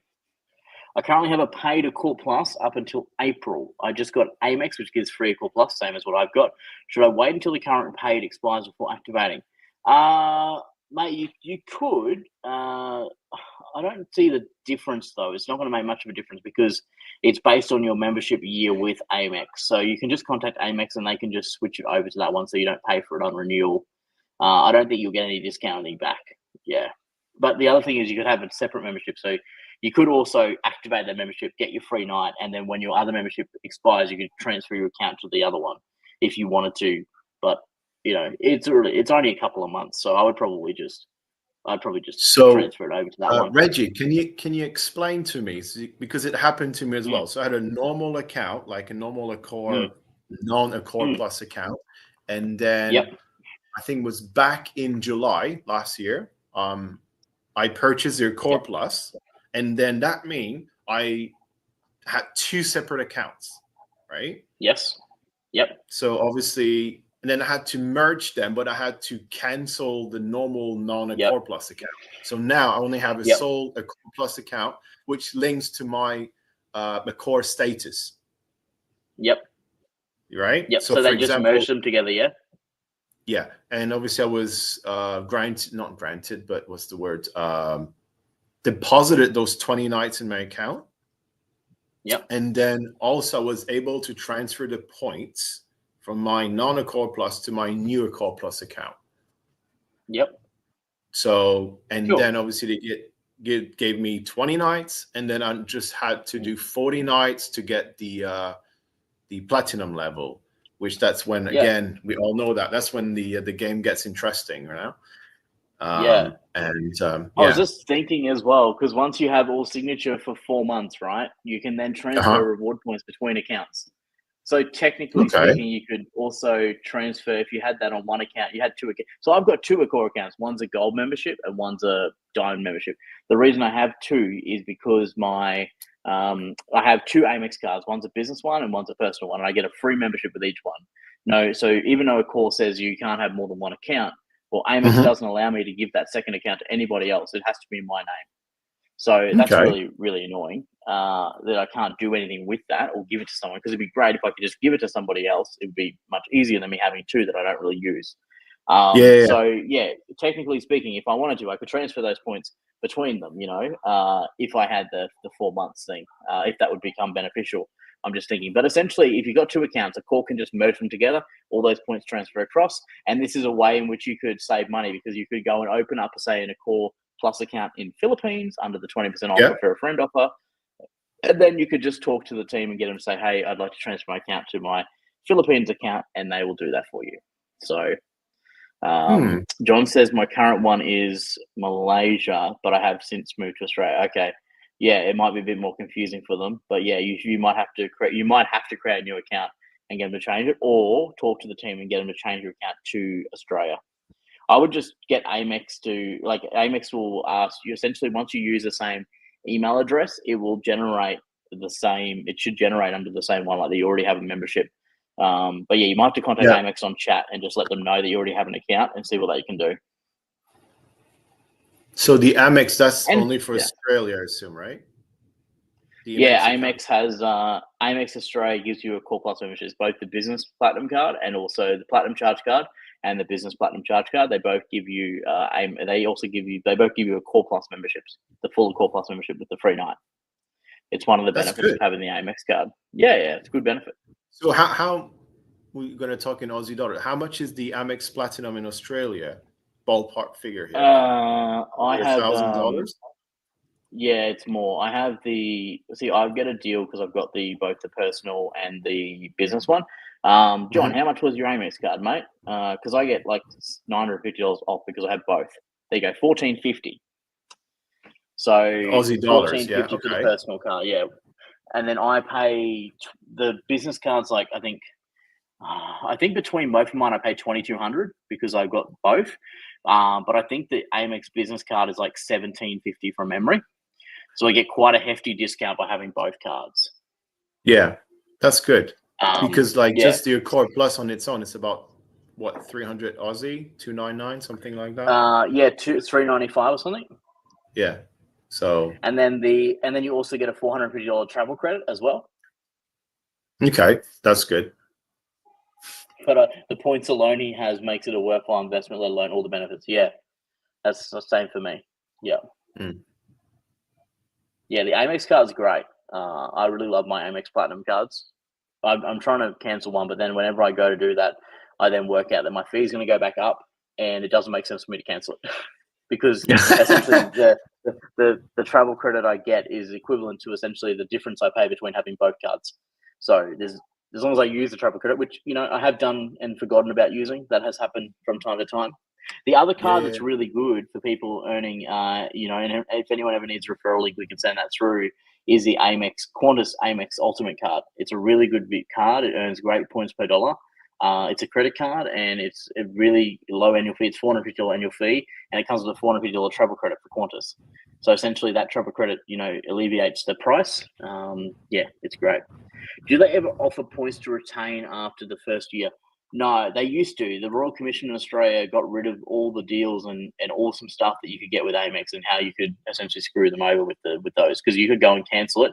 So tell them you're going to cancel, and they would give you we'll give you 50,000 points if you stay with us. There's none of that anymore. They got rid of all that. There is talk, and I haven't done it yet, but it may be something that I do soon, because I may cancel my business card and just retain my personal card. I'll be able to tell Yeah. you, mate, because what I'm thinking is, what I've heard people do is in Australia, they can't offer you any retention offer. So they can't, when you want to cancel a card, they can't go and say, hey, we'll give you this so you don't cancel your card. That's not allowed anymore. But what they can do is once they've cancelled your card, they then essentially can offer you a deal and say, hey, you know what? You've cancelled your card, but hey, if you come back with us, we can reinstate your card and we can offer you these points. There's apparently some loophole within the Royal Commission on which how the Amex can offer this to you, essentially, but the card has to be cancelled first and then they can re-offer you, essentially under like as a new offer, but all they do is reactivate your card. I don't know if anyone's ever had this experience, but I've seen this on forums, but essentially they cannot mention it, they cannot say anything until you've cancelled the card. Once you've cancelled it, then they can essentially do the upsell. Yeah, the country is so backwards sometimes. Yeah, I'm actually trying to get my Amex card moved to America because you can get some. Just once you have an American Amex card, you can then start the whole swing on all the different cards, and then you can get some really great points value. And all the cool part about America is all the points is like 1-to-1. In Australia, we're also 2-to-1. So essentially, whenever we transfer to any airlines or anything like that, we always have to transfer 2 membership points for 1 airline point. In regards to within America, though, all those points are 1-to-1 ratio. So 1 membership point equals 1 airline point. Yeah, the Marriott membership. I think it's because the value of the dollar is similar to the Aussie dollar. I think it's I think it's 2. I'll check that because I haven't checked. I have a few Amex as well. Oh, did you know about? It's called Global Transfer. Yes, that's what I'm currently looking into. I'm currently getting my US address sorted. And then apparently it's quite an easy process. If anyone's had any experience with this, I've been speaking to someone about it. Definitely I'm keen to explore those options about global transfer and how I can do that and also the annual fees in America are a lot cheaper as well. Yeah, because it would be about maybe $600 or $599 last time I checked. I mean, they changed the fees every year, but then again, the benefits will be related to different geographical location. It's all about knowing how to do it, I guess, and what's best for you. I'll tell you something else that I found out recently as well. Another benefit of the limitless status, which is our highest status in regards to Accor membership, it's essentially the member only, invite only status. I found out with this status that it comes with a free, in Australia at least, it comes with a free Accor Plus membership. So if you're limitless status, you don't have to pay for your Accor Plus. Just comes with it. They'll give you that for free, which is nice considering how much money you're probably spending with Accor. So if you had the Diamond, Limitless Diamond level, if you have Limitless, which is above Diamond. Okay. So what would you need? It's just invitation only? Invitation only, yeah. Okay. So do you need to be special? Do you need to stay or live permanently in the Accor properties, or have you seen any? Well, I'm trying that, so we'll see, right? Yeah, that's good. I'll let you guys know, see if it works. But essentially, no, it's essentially what I'm told and what I've heard and what I've seen.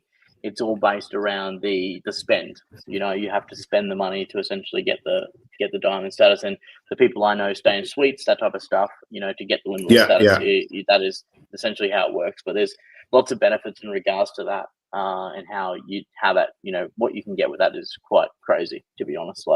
But essentially, these people are spending a lot of money in hotels, especially a lot of money with Accor, and they obviously then, provide those benefits. We still don't know how limitless works, though, do we? As in, you have been Diamond for a long time, and we have heard of other Diamond members quickly becoming limitless.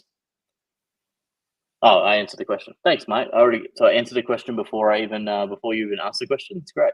That's good. That's good. Yeah, smashing it. Doing well. Happy to talk to anyone offline a bit about Limitless. I do know a little bit more, but I can't really discuss much about it.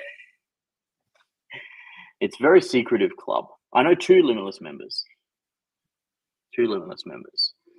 So yeah, it's but there's untold benefits. There's essentially transfers to and from the airports, between hotels. There's essentially like a 24/7 concierge. You have like a personal assistant with Accor. So yeah, let's hope that once I get the status, if I get the status one day, then I can help and give some information about it. The first rule of Limitless is that we do not talk about Limitless. That is correct. Because the information is limitless, right? Correct.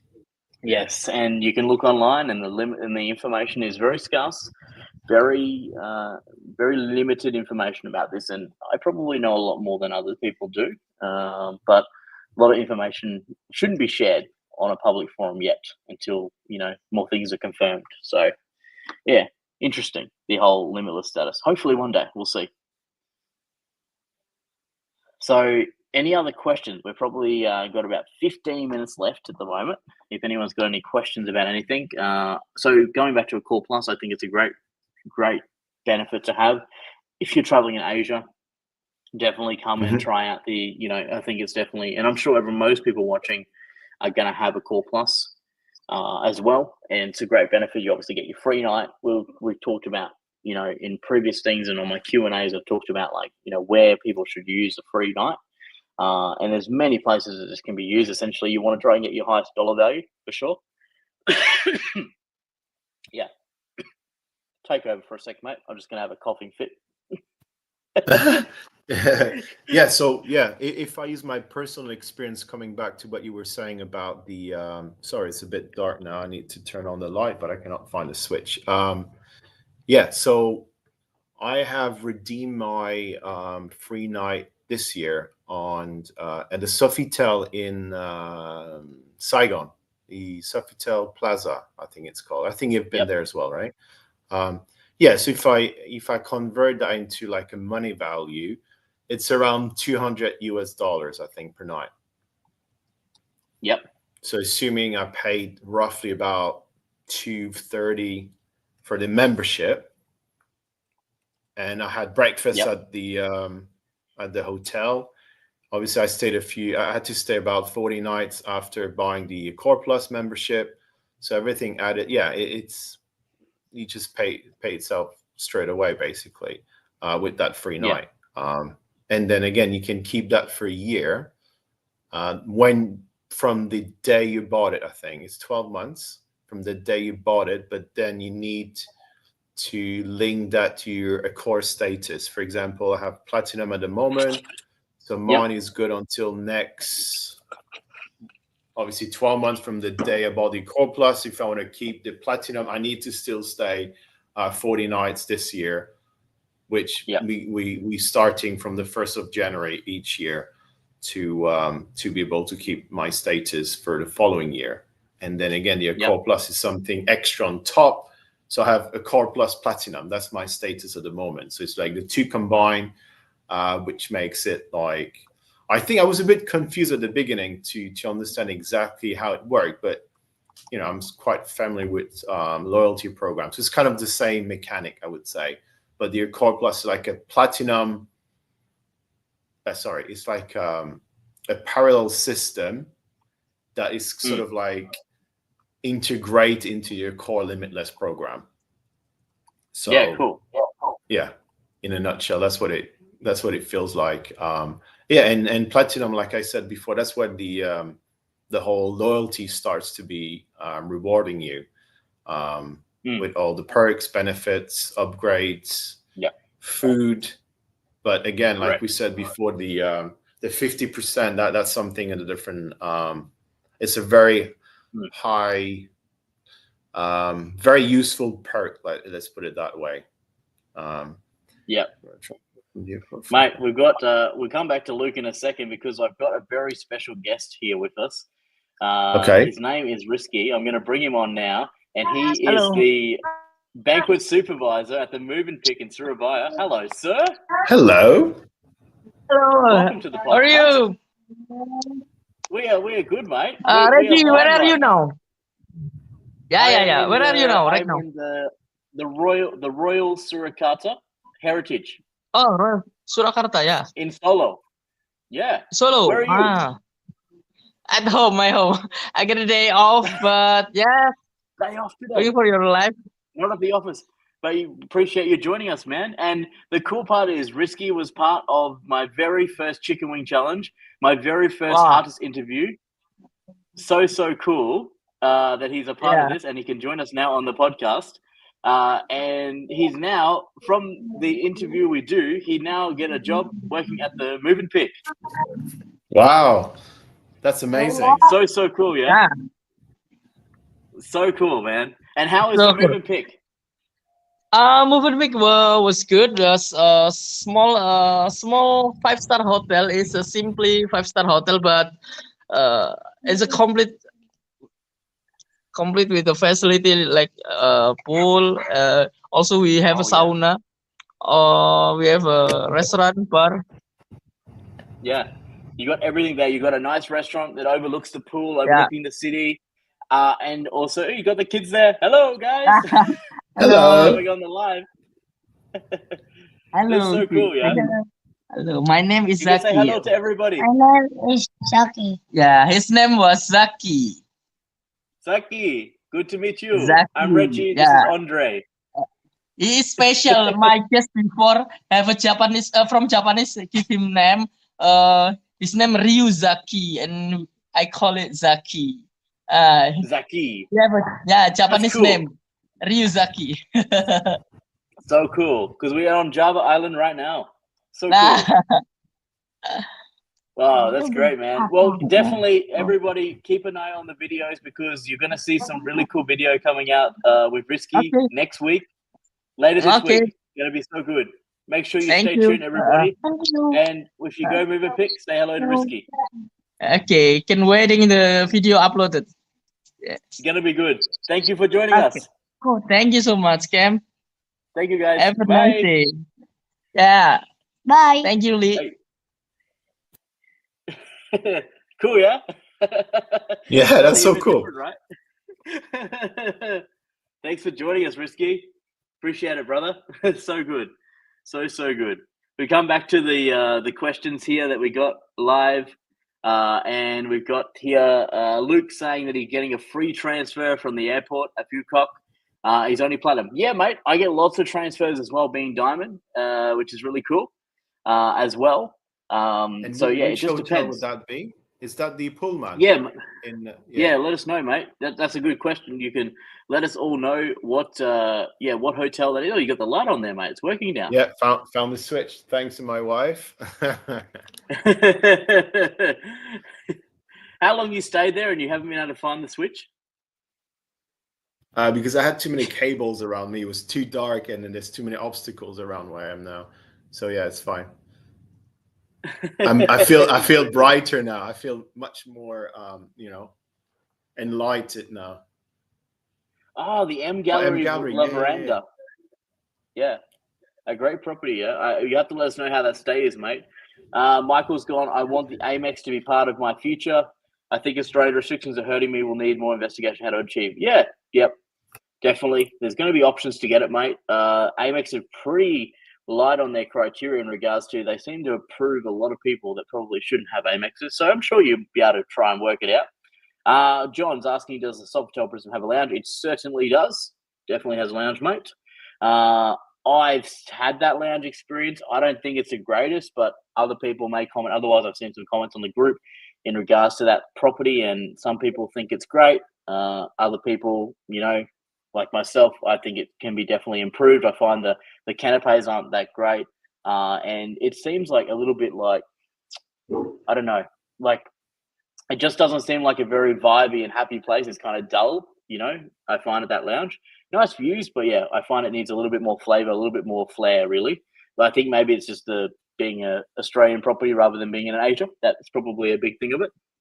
And we talked about I saw your comment there as well in regards to the Sofitel Legend Metropole in Hanoi. Absolutely beautiful hotel. Plus Scott Morrison that stayed there, who was the Prime Minister. That's so funny. You can use your free night as well. Yeah, I was going to say to people, that is definitely probably the best property to stay at in all of Accor in regards to utilizing that free night, for sure. Yeah. Definitely. And we've got I think I visited most of the Accor properties in Hanoi. I stayed at the Pullman, and I visited the Grand Mercure, brand new hotel. Yep. And they had an amazing restaurant there, which is a mix of Portuguese and Macau cuisine. I don't know if that makes any sense to you, but that was amazing experience. It was cool. Yeah, it was amazing. It was a different level. It's like fusion. There's a big concept now around the world, basically, with like, you probably heard of Nikkei cuisine. So it's like Peruvian and Japanese mixed together. That's a new concept. Maybe it's cool dated now, but yeah, it was amazing.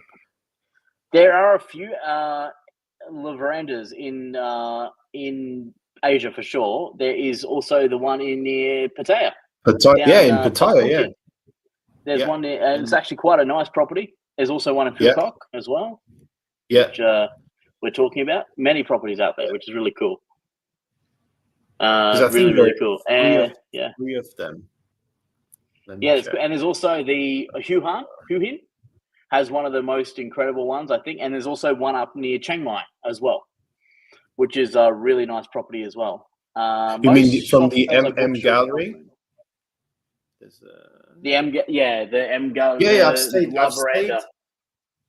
I stayed at the one in Hoi An, which is UNESCO city. Yeah, it's M Gallery. It's amazing with a French flair as well. There's there's a lot in Vietnam which got sort of like a similar theme, I would say, with they're all part of the M Gallery portfolio, but they have the same feeling. There's one in the mountains in Sapa. I don't know if you heard of that place. It's Sapa. We were talking about that earlier. Yeah, and there's another one in.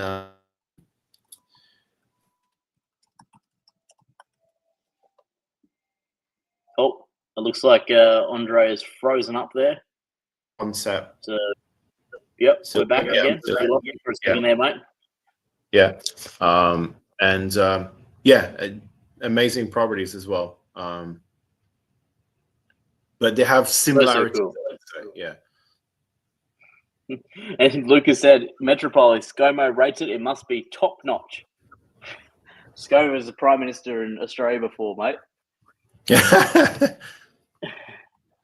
M Gallery Huian is unfortunately granted, but left to court. Yes, it did. Yeah. I went just before they left. I think a few months before. I didn't like it there, but we can all have different opinions. It didn't, for me, feel like an Accor property. It felt like an independent hotel. Yeah. I would say probably the same. I like the terrace. The hotel was quite nice. Yeah, the Hotel Royal it was called. Still is, I believe. Yeah. I think it's called the Hotel Royal. He doesn't hold a hose, mate. Appreciate everyone joining us today on the ALL Accor Insights podcast. Any questions, drop in the chat. We'll be finishing up very, very soon. If anyone's got any questions, let us know. If there's anything you want us to talk about in a future episode, let us know as well. And also, if anyone else wants to join, you can always touch base with us, and we'd love to have you on the show. Mate, something else I want to talk to you about. I got invited on an Indian podcast. Yeah. So how? Yeah, I remember you mentioned something, but you didn't tell me much. Yeah, the Great Indian Points and Miles show. Okay. I was talking to the boys there. They kind of reached out to me and were interested in.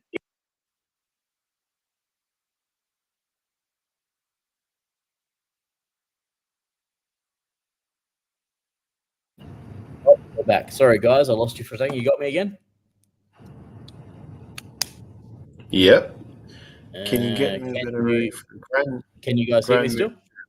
Yeah, I can hear you. Yeah, sweet, we're back. Yeah, so I got invited on this podcast. I was talking to those guys, and they were talking to me about the show, and that they kind of found me. Oh, how they find me? They found me through my Top Cashback UK trick. They've been using that, and someone else in the group stumbled across me while looking up properties in Vietnam, which is very cool. Yeah. They want me to go to Bangalore.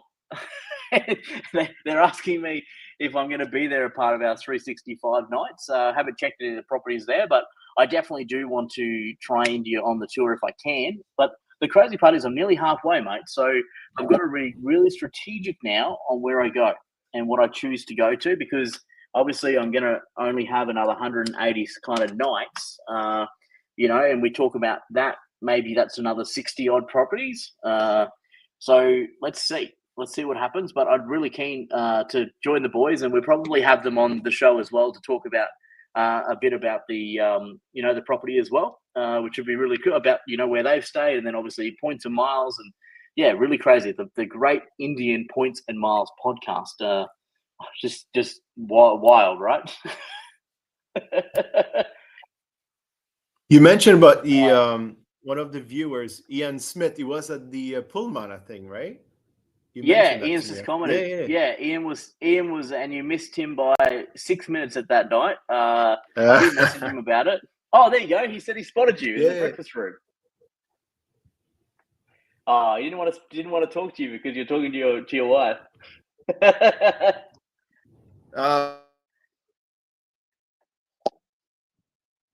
Freezing up there again, mate. So he's back. Yeah, it was 6 minutes late, probably. Yeah, I'm back here. Yeah, you just missed. Yeah, so how is Ian? I'd love to know, how is the Novotel Rimpai? I haven't stayed there yet. Do you go to Mercure Rayong after that one, mate? Was that the plan? I'm trying to remember your kind of itinerary. I'm pretty sure you were. Be good, mate. If you want to jump on and have a chat, we can. Just let us know. Be good. Can we get you a better rate for Grand Mercure in Bangkok for a 25-night stay, mate? Which Grand Mercure is it? Grand Mercure Bangkok Atrium? If it is, that one, yeah, I can see what I can do for you. Are you a member? That type of stuff. I'll drop my email in the chat here. If you want to send me an email with your dates and which property you want to stay, I can always talk to the team there and see what we can do. If 25-night stay, probably 30-night, most likely. But yeah, let's see what we can do. No problem at all. If you remember, let's have a look. We're still talking about those bushfires. Burma holiday, Hawaii. Grace. Michael Dixon, yes. I completely forgot what we were talking about, so we will agree with your yes. Very cool. Thanks for tuning in, guys. I want to know at that Novotel Rimpai how the kind of welcome amenity was, and whether you get any benefits, that type of stuff. The team were keen for me to come there, but I couldn't make the dates work before I left Thailand to come to Indonesia, or Philippines and Indonesia, unfortunately. But definitely when I'm back, that's the one. Yeah, I'll see what I can do, mate. Flick me an email, and I'll happily help you out, see what I can do. Just send me the dates, and also if you're a member, send me your member number, and I'll talk to the team there and see what rate we can do. I know the guys there very well, for sure. So the Novotel Rayong Rimpai, that's the resort one, yeah? That's the resort one, yeah. So I stayed at the Novotel Rayong Star Convention Center. I also stayed at the Mercure Rayong Lomtale. Can we do more ScoMo jokes? It's kind of fun. It's good for us, mate, but I don't think Andre has no idea what we're talking about right now. Well, I know the word jokes, but and ScoMo was the Prime Minister or whatever. So funny. I'll check him out tonight. Yeah, check him out. Do some research. I hear he makes a great curry. He used to do. I saw on his Facebook all the time. He used to, I think, weekly he would do like a curry night for the family where he'd cook curry for the family. Yeah, he loves making curries. We could tell him after. Great idea. Oh, guys, any more questions? We're gonna jump on. Anything else you want to talk about, mate? Anything else on your agenda for today? We mainly covered our main points, I think. I think we should do now. We should evaluate hotels from our own perspective to help people to understand where we're coming from and how we actually, oh, is that a good property? Like, well, we have our own criteria. Obviously, we've seen a lot of hotels, we've experienced them. It's not like, oh, took a selfie and, oh, that's a good hotel because we took a selfie. No, we go a bit more in depth. And I think we should explain our viewers, what exactly we know, first of all, and how we can help them to choose the right property, either because of their budget, because of their timing, because they just want to know. Because I probably said that many times, there's so many properties around the world, and especially in Asia at the moment. Like, we're covering the Accor properties at the moment. Like, how many you've been? You've been like maybe 300 properties you've seen? Over 300, yeah. Roughly, yeah. We stayed in most of them, but then some property I just went in to check it out because I was in the city where there were some Accor properties and I want to know. Let's say in Hanoi, I've been to all of them, but I haven't stayed in all of them. Same we spoke about that one in Da Nang, the Mercure, the Grand Mercure Da Nang. You love the property. I went to have a proper tour of the property, but I haven't stayed there. But I've tried the food, I've tried the lounge, I've seen the lounge. You know, I spoke to some people, but that's very different perspective, right? Yeah. Yeah. So I think that's something we should try now to give like a better, like a professional expert view of certain properties that people want to know a bit more about, either if it's the right property for them, depending on their taste, depending what they want to experience. Because at the end of the day, we could be helping people to have a better experience or enhance the experience. Just by knowing where to go, which property to choose from the portfolio, right? Yeah. Yeah, so I think definitely. That's something we should do. Yeah. That's great. And so Ian's at McCure after. Cool. Definitely enjoy that. Say hello to the team there for me. It's great. You will be able to try, if you like coffee, Ian, you need to try barista made coffee. It's in the Sweet Trails restaurant. And let me know when you're there as well, and I will talk to the chef and make sure he looks after you as well. It's a great property, so I'm sure you'll have a great time there. The Rimpai is a nice property, more Thai than foreign guest. Upgraded from interesting to a superior suite. Diamond was getting upgraded to premium suite. Okay, nice. I'll have to check out those room categories, and yeah, I will be back there. I will, when I get back to Thailand in April, I will go and stay there for sure. And we'll obviously feature that as part of the 365. Michael's saying it's like a movie reviewer. You need to watch the same movie to see if you agree. Hotels are the same. You agree with that? I mean, they're all buildings at the end of the day, right? Like, you remember I showed you that photo of the staircase. It reminds me of the 1970s. I wasn't born in the 1970s, but I know the image or the feeling, or, you know, exactly that one. That, you know, you don't see that many in many places around the world nowadays. That sort of, and it's not even straight, right? It's like with a slight curve, you know. Right? But I don't know. It's like something just caught my attention, and I wanted to share. I mean, properties are properties, but if hotels can be something that affect your, like, I don't know what you call it, like the whole experience should be, yes, you have humans working in the hotel that they're making the experience, but also the building, the feeling in the building, or, you know, like you said, the one you have now, it's like a heritage building, right? So different, right? It's so different when people see this video. It's not going to come out till next month, but when people see this video of this property, it's crazy. Like, I mean, you can see right now, right? Like, this is the room, guys. Like, like those chairs, those are like heritage chairs. This is the bedroom. Like, it has a nice big smart TV. You know, look at the bed, right? Like the bed. Yeah. Like, you know, that's cool. I've got a lounge as well. It's executive suite, so I do have a lounge as well. This is just the bedroom, but it's so different to anything else I've seen, right? So it's different to anything else we're normally staying in, right? Crazy. Yeah. So different, right? I forgot to share this photo as well. Remember, I said I was at the Novotel Sumato for my birthday, and they did a big celebration. I showed you guys the video earlier on. This is actually the whole team with me. Check that out. Where they've made the cake for me, and that's the GM there on the left there. I'm going to try and get him on maybe next week or the week after, have a chat about the property. His name's David, and it's the whole team there. So every time. And the cool part about it is it's called Surah Baya. So essentially you've got the shark, which is like the Surah, and Baya is the crocodile. So essentially that's essentially what Surah Baya means. It's the shark and crocodile. Cool. Yeah, and then if we can bring a bit more like knowledge into, because every property is linked to something potentially local, historical, or even like linked to the brand. Like each brand, most hotels are, what's the like cookie cutter, right? Like any Novotel should look like a Novotel, but you have different Novotels they feel different, right? So that's so cool, so different, yeah. I mean, once exactly. Yeah, correct. Yeah. We need to make sure as well that when we're doing these podcasts, we need to make sure we're reading out the comments, because when we do this in an audio only version, people are going to be they're not going to know what we're talking about unless we read out the comments. So Michael's just commented he means once you are the reviewer and you've been to the same place, you have a point of reference for future suggestions, which is true. Yeah, we will be putting this out in the podcast as well.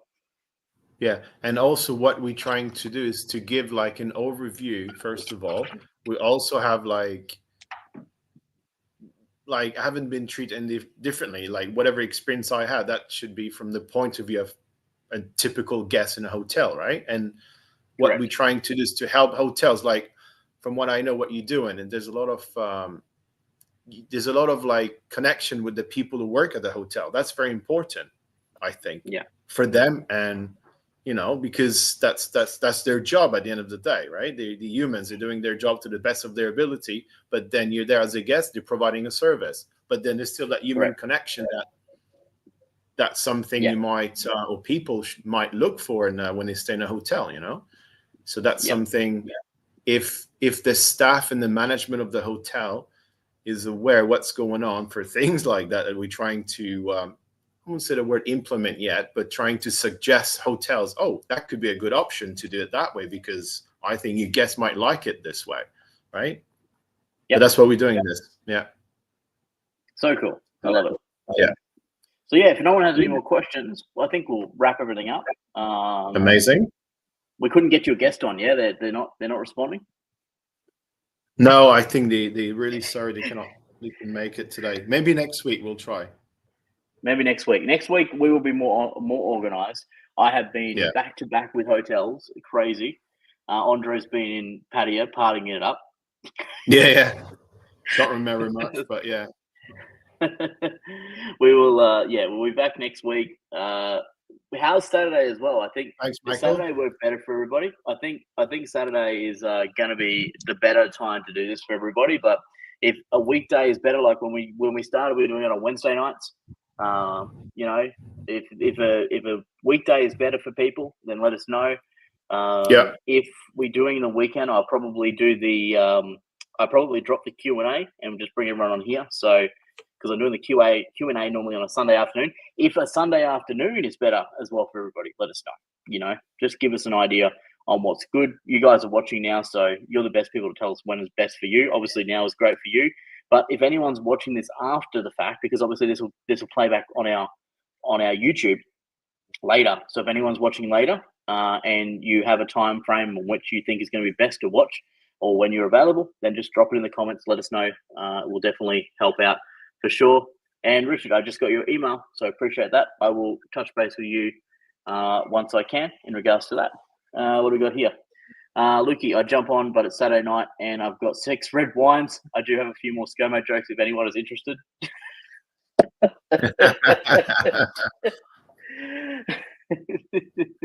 That's great. Yeah, mate, just drop another one there. Why not? Let's drop another ScoMo joke. Thanks everybody for joining us today. And Ian, Rimpai is busy at weekends, quiet during the week. Breakfast is excellent. Amenity and welcome drink, excellent. Exceptional coffee in the room. Stop at the old Thai Airways Plane Cafe. Great video. Yeah, I saw that when I went down to Rayong. Absolutely gorgeous. Really cool. They have like a couple of planes, mate. We should go down there together. Yeah. We definitely should organize something. That'd be cool. Yeah. We should organize that. Yeah. We should go down to Novotel. We should hire a car and just go for a road trip down there. And I also want to go down to Ko Chang to the Mercure. The new one, right? We should The organise newly it. opened? No, it's old. it a new It's one? old property. Okay. It's an old property. Yeah, and then we should stop at Novotel Sarafta on the way back. Yeah, more north. Yeah. Okay. Yeah, That one, yeah. We'll work something out, guys. We can do a podcast, and everyone sees us in the wild. Say hello. I'm sure the other day, Ian, if you saw Andre, say hello to him, mate, for sure. Hi, Ian. when you see us out in the wild, say good day. Actually, you told me about him, and then I was trying to figure out who could that be, because I look at the profile. It's like process of elimination, right? So sadly we can meet. You're trying to work out who it is there that's watching you live, like just before you arrive. Yeah. So funny, so great. So anyone's got any questions, drop them in. We'll finish up. You know what I might do to finish us off? I normally play the outro. What's funny is that when these go on Facebook, right? YouTube's no problem with it, but Facebook have been like flagging the intro and the outro music as copyright. So so then and I have to then go and request, and it getting approved every time. It takes like a week where they then will allow it back out again. So what I might do for today, I might change the outro that we normally do, which is our 30-second outro, and I might add in my birthday one, so anyone that missed it, they can watch that again. And if there's anything else, I'm staying in Lomtale and Koh Chang straight after Songkran. You are, mate. Send me the gates again. You've got me on Facebook, Luke? Before we go, I'm pretty sure you got me on Facebook. I'm sure we chatted somewhere, or maybe Instagram. Messages. What are you doing for Songkran, mate? Are you getting out of Thailand, or are you going to be there? We're here until April. Is it April time? Yeah, my first time. Yeah, April. Yeah, I'm sure your wife will have work off during Songkran. In Krabi. I'm going to Sofitel in Krabi. Krabi. 17th of April, Lomtale. Okay, mate. You know what? I need to be out of Indonesia, I think, on the 13th. So let me check my visa runs out on the 13th of April. So let me just put in my calendar. And my friend arrives from Australia on the 16th. So let's when do you go to Krabi, mate? 6th to the 13th for 1 week. Yeah, okay, Luke, mate, connect with me on Facebook or Instagram or something, mate. I'm sure we're probably connected on it already. Just look me up there. And we will go. Because Andre is got to leave. Yeah. He sends that. Yeah, that's good. I'm starving. My wife is starving now. We will catch you guys later. All right, ciao. Thank you. Bye-bye. Ciao. Hello, Mr. Ken. I would like to say happy birthday to you and wish you all the best. Mr. Ken, happy birthday to you. Hi, Mr. Ken. I would like to wish you happy birthday and also happy Valentine. I wish you all the best and enjoy your stay in our hotel, Samator Surabaya. Happy birthday for Mr. Cameron. Welcome to the Hotel Samator Surabaya Timur. Wish you all the best. Happy birthday.